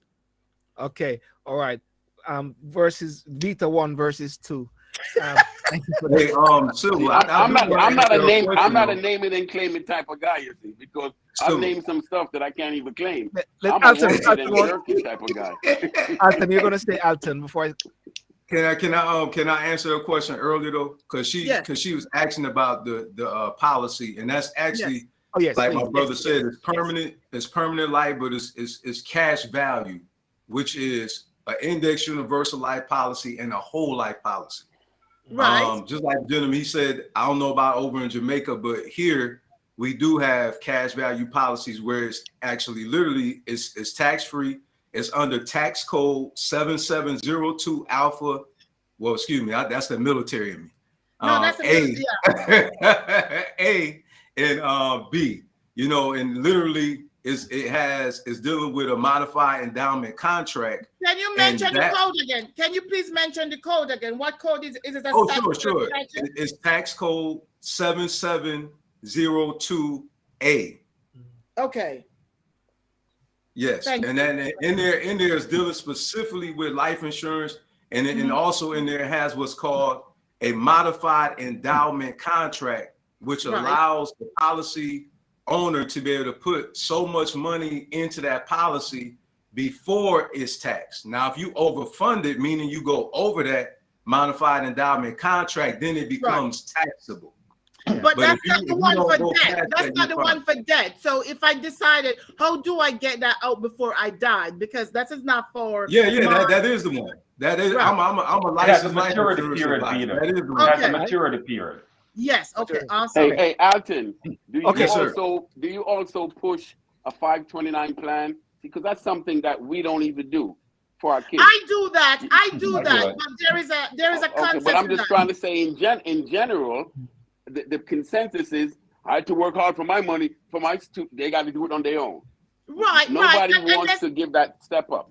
Right. So the 529 is for education. For those of us not in Jamaica, not in America, in Jamaica or in the UK, the 529 is something that I'm looking to for my grandson. So I'm doing a lot of research. But the fact is, if my grandson decided, Grandma, I'm not somebody for college, there are a lot of penalty in me not getting that money back. Yeah. So I don't know. I'm looking into that right now because it's something. And they can also put it in that cash value. They could put it in that cash value policy because you get in America. I can't speak for everywhere else, but you get a 5.56 return on your money, and it's tax free. So they can literally start a policy in the United States of America. You could literally start a cash value policy on a newborn child. Within 5 days, as long as they have a clean bill of health. And the reason why it's actually tax-free too. Your money grows and it's tax-free. I tell you what I'm going to do. If something happens to them on top of that, you got some money to cover their funeral expenses. Unfortunately, children leave here early too. It's like a true insurance. I'm going to stop here. I'm going to stop here because we're going to keep going on. I tell you what I want to do.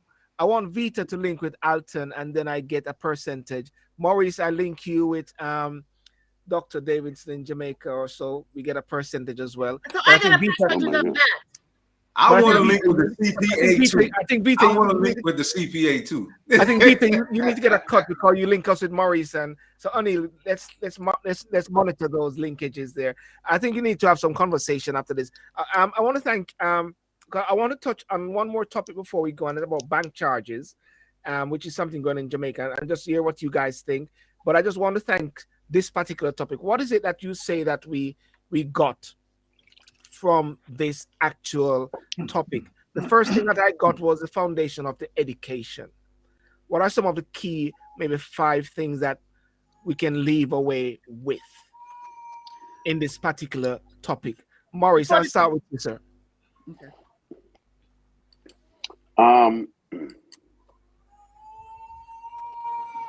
Education. Mm-hmm. I think insurance, making sure when you insure a young kid, and Alton would know, you make them insurable. Even if something happens to them down the road, they're now insurable. And sometimes you get sick and then now you can't be insured anymore. So it's a very good thing. But I also think that we need that village to come together where we pool our resources and do something pointed to say, okay, let somebody start this. But one-on-one like this, it's good to start the conversation. But until we come together as one and do something together, we're going to have this conversation next year again. Right. True. Okay. Alton, I agree. No, Alton, I was going to say what I totally agree. You know, it's education. Honestly, it's education and it's execution of the education, because that's what I always say. You know, you get educated, you execute it, and it will eradicate, poverty in your life. So it's knowledge is not power. You know, it's only the execution of what you know that will empower you. Right. I yield. Being proactive is what you're saying there. Being proactive and not also reactive. And also, Corey, for the UK, what's your message like for the UK? Because you always say sometimes that the Jamaican community is not buying insurance. You're finding that a lot.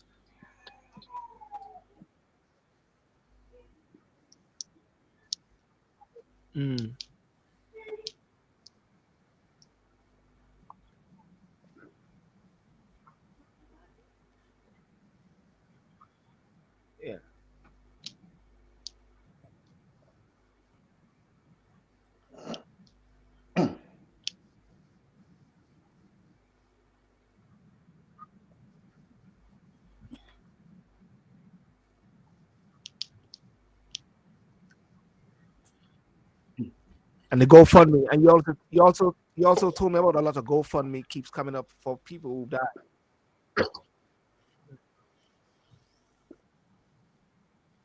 No, it's like that here. It's like that here. Oh, damn right, it's like that here. So what we're talking about, when people pass away, they're actually going back to the community to help bury their family. Is that what you're saying? Mm. Mm.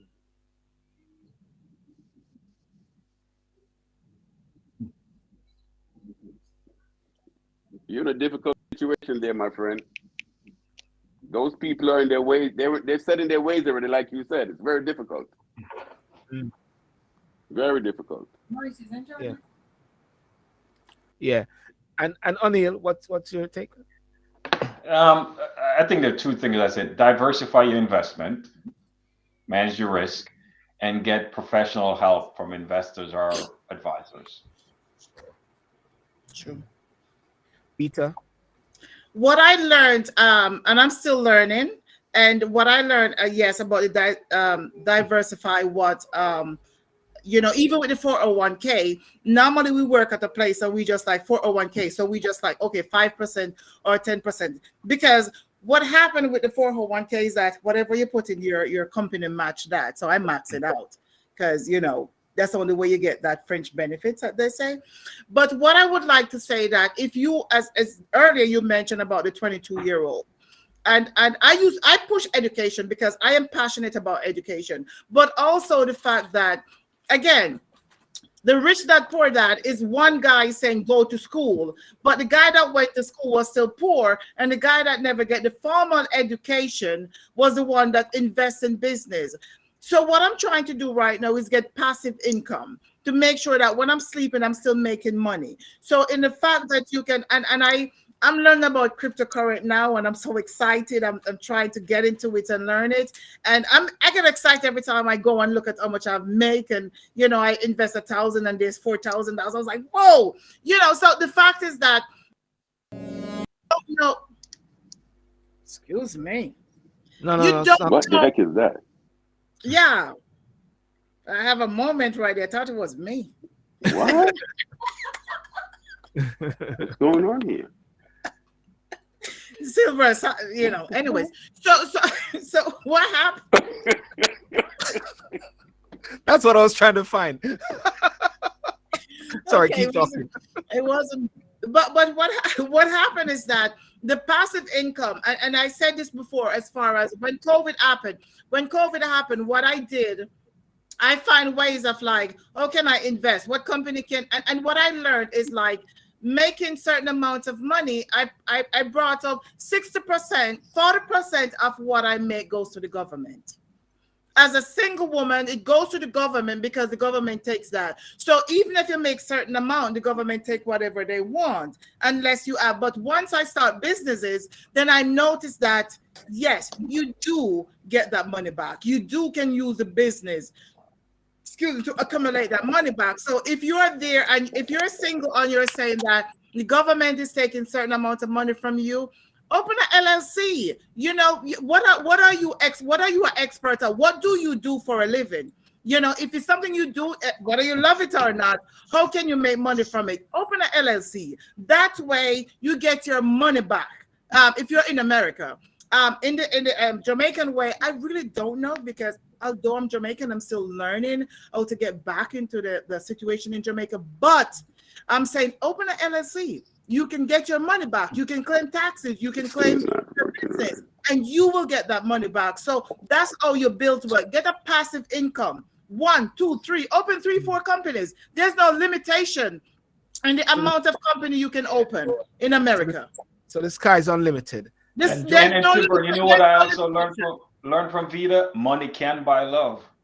Yeah.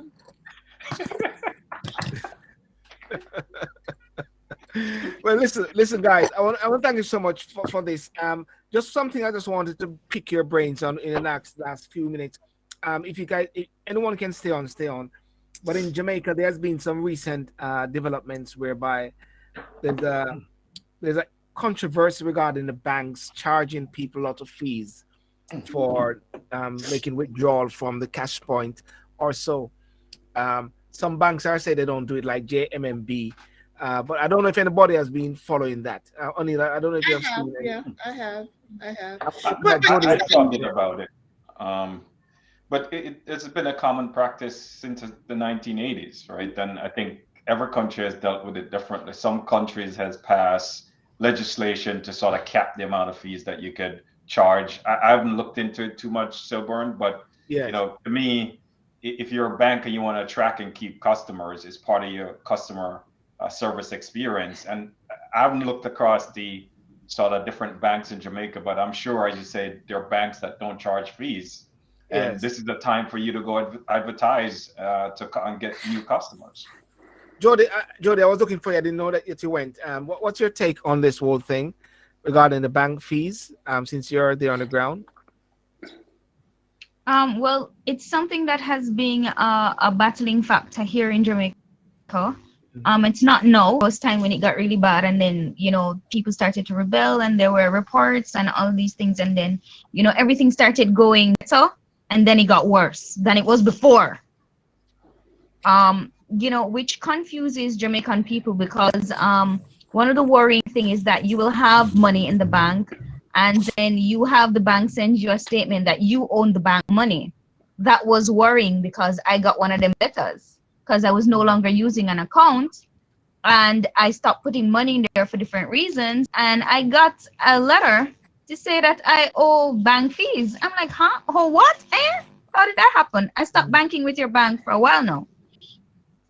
So that's another story.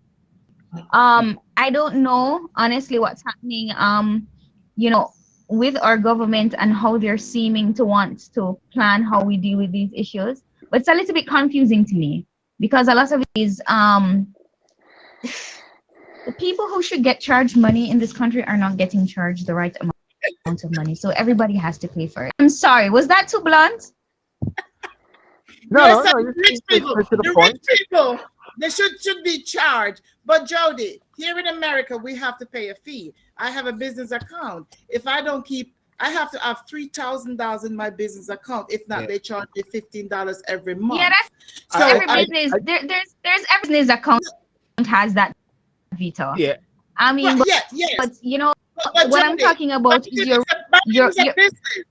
Banking is a business, but so therefore that's all they make. It cannot be so ridiculous, Vito. Some of it is ridiculous. It is ridiculous. Well, since the pandemic, they've started reducing bank fees here in America.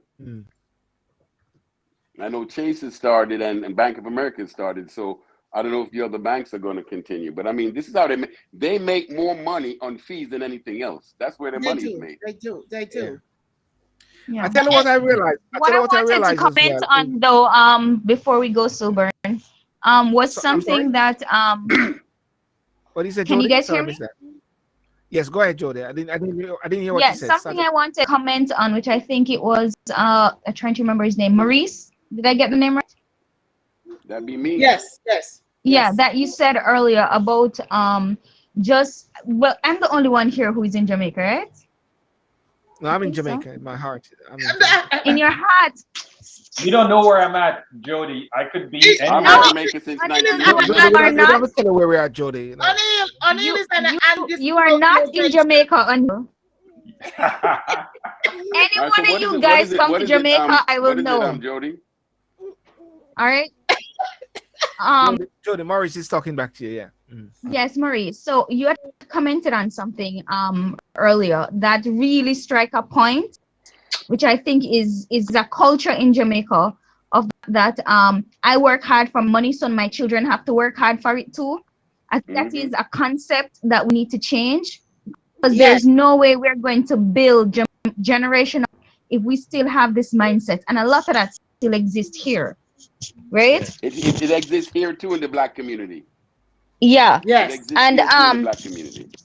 Yeah. So one of my biggest thing is my child should never have to work the same way I did. Yes. I mean, like every day I say to parents, and this is a very vivid example that I'm using. If Bush Stewart never taught Adam how to run business, he could not take over from Butch. Do you understand what I'm saying? If he never show his kids that this is important, what he's doing now is building on his father's wealth. So he's gonna leave his kids and his brothers and sisters' kids another generation of wealth that is greater than his father created for him. So that's a classic case of generational wealth. That is a classic example of generational wealth. So he had worked hard, and now their family has generational wealth to pass. He's building on but that who's wealth. Gonna be who's gonna start that though? Because Butch started his. We have to start ours. No, each person has to start their own. That's what I'm saying. Right. Right? I gave a simple example to somebody the other day. I said to them, my son says he wants to go to high school in Kingston. We're in Trelawney, right? And I said, what's the vision? Right? Because no, I'm in Trelawney. Who just said Trelawney is in Spanish town? Who just said that? Me, I don't know. Maurice, he's acting, Jody. Can you answer the question? As far as I'm concerned, the JOS bus is still running. JOS or JUTC? Or Northliner from Stepney, from the hills of He's Stepney. dating himself, Jody. Where are these people from? Hold on. Where are you from? Where am I from? I was born in Jubilee. Jody? Marlon is saying that children must understand and appreciate the importance of hard work. This is the lesson. Nothing to do with money, but I thought we were on bank charges.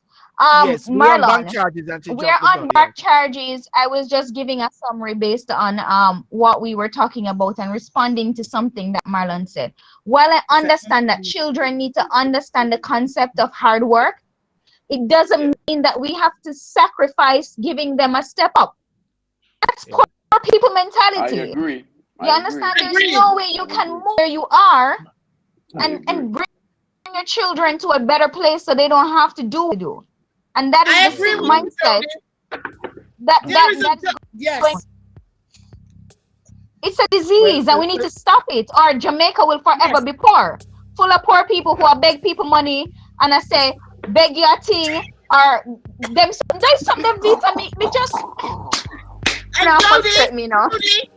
Yes, I know. And Jody, they don't understand that as a Jamaican, I remember doing 3 jobs. And there is a joke here in America that what are you, a Jamaican? How many jobs do you have? Because we do 2 and 3 jobs. We work hard to build that wealth. And I'm building that wealth for my grandchildren, that they don't have to work as hard as I work.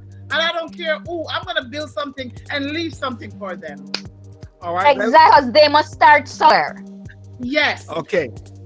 Well, Virgin, Marlon, in regards to the fees, boy, one bank, which is JMMB, they said, I saw their Twitter feed, and JMMB said their policy is not to charge Jamaicans money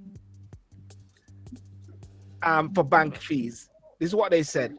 You can now withdraw up to 100,000 with your JMMB Bank Visa debit card at any JMMB Bank Smart ATMs or any local bank Visa certified ATM island-wide. There are currently no fees associated with using our JMMB Bank Visa debit card. I think that was a shrewd move by them, because guess what?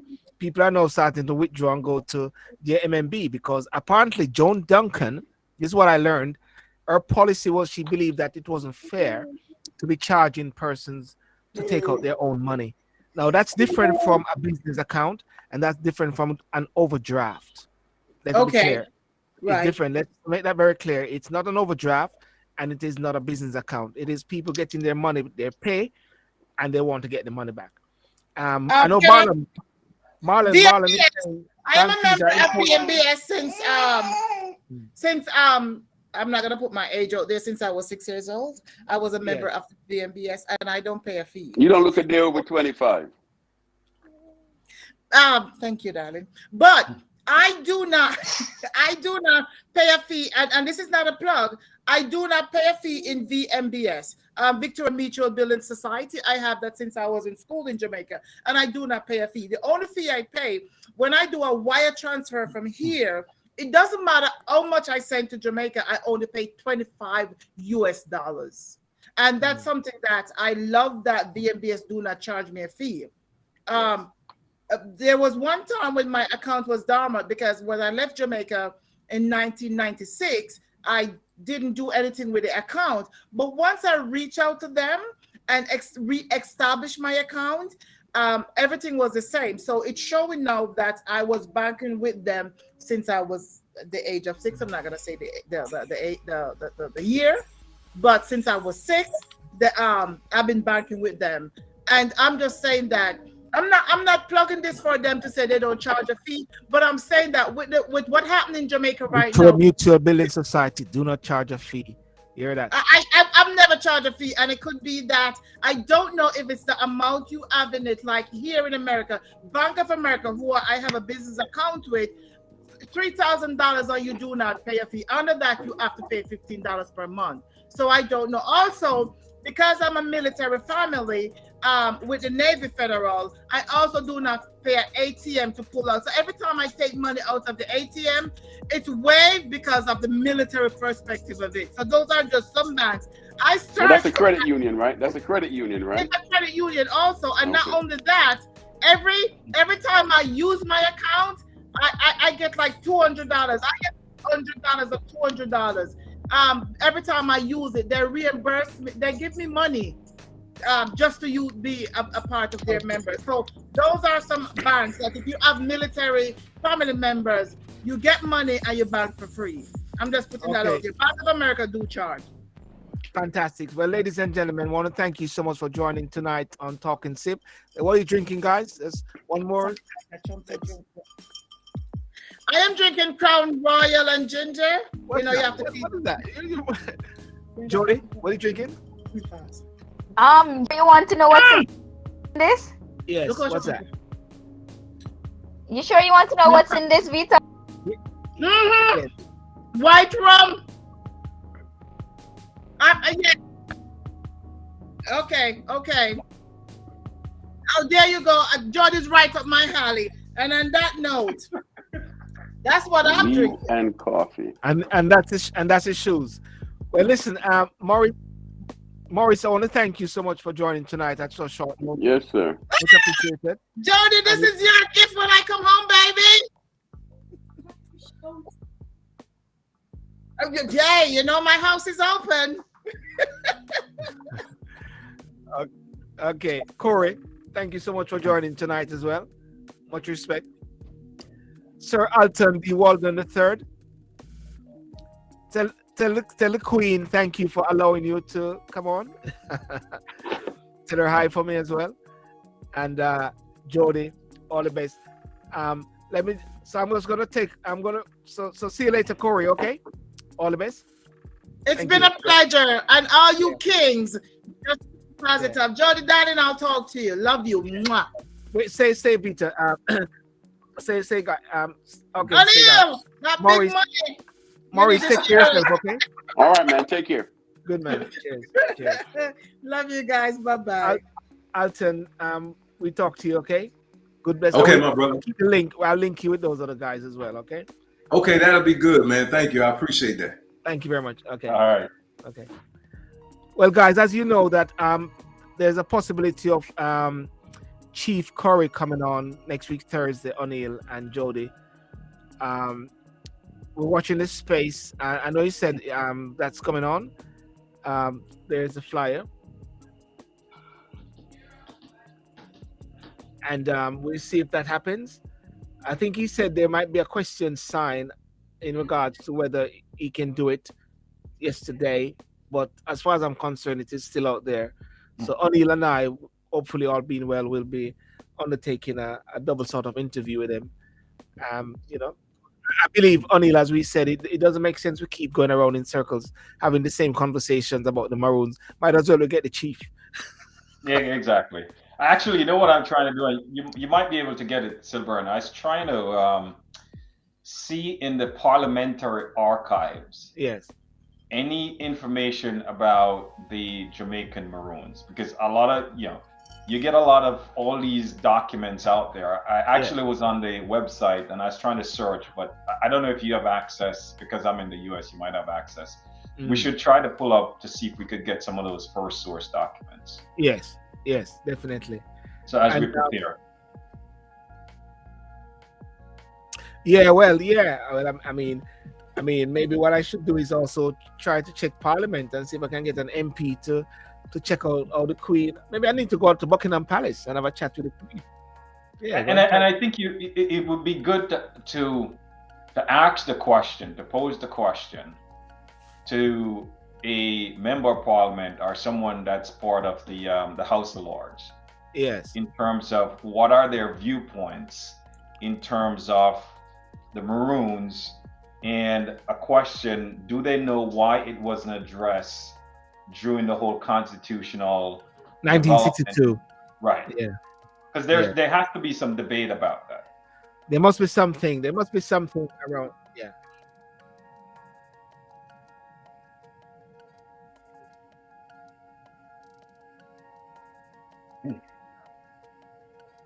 Yes.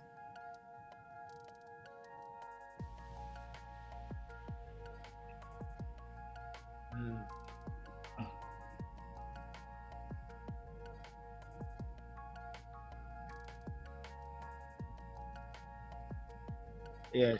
I think what it is, I think what it is, Jody, when I did the research, it seems that each consequent government from 1962 just has not addressed it. And there was this handshake, you do your thing and keep it within sort of, what we agreed on.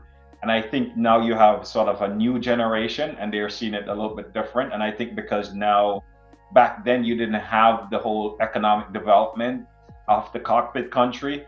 So it wasn't part of the discussion. And I think now it's part of the discussion. I think, in my opinion, is what sort of bubbled it to the top.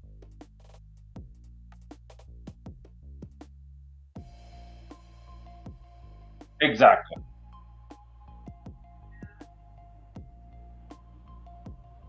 Exactly.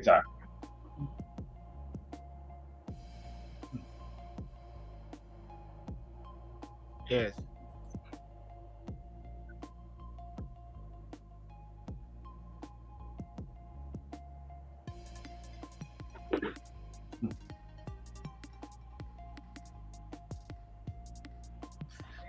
Yeah. And it is so important there, even this discussion that we had about generational wealth, how to create something. I think that's what the Maroons should be doing if they're not doing it as well, Just keep building up a level of sustenance in their country. Well, in their. Yes. Yeah, Marlon. Yeah. Okay, Marlon, definitely. All right, guys. Well, listen, have a good weekend. Have a good one. Jody. All right, buddy. Yes. Take care. Take care. And those guys, thank you, Marlon, and thank you, everyone who came in online. Sky Legacy, Dion, Marlon, and everyone else. Thank you for joining, and those on Instagram as well. Talking Sip is, of course, as you realize, is now on YouTube. Sir Christopherton who is there. Thank you for coming on. Remember to like and subscribe. You can pick it up on YouTube, Instagram, Facebook, and somebody said Jody. Okay, all right. Okay, peace out. God bless you. Bye-bye.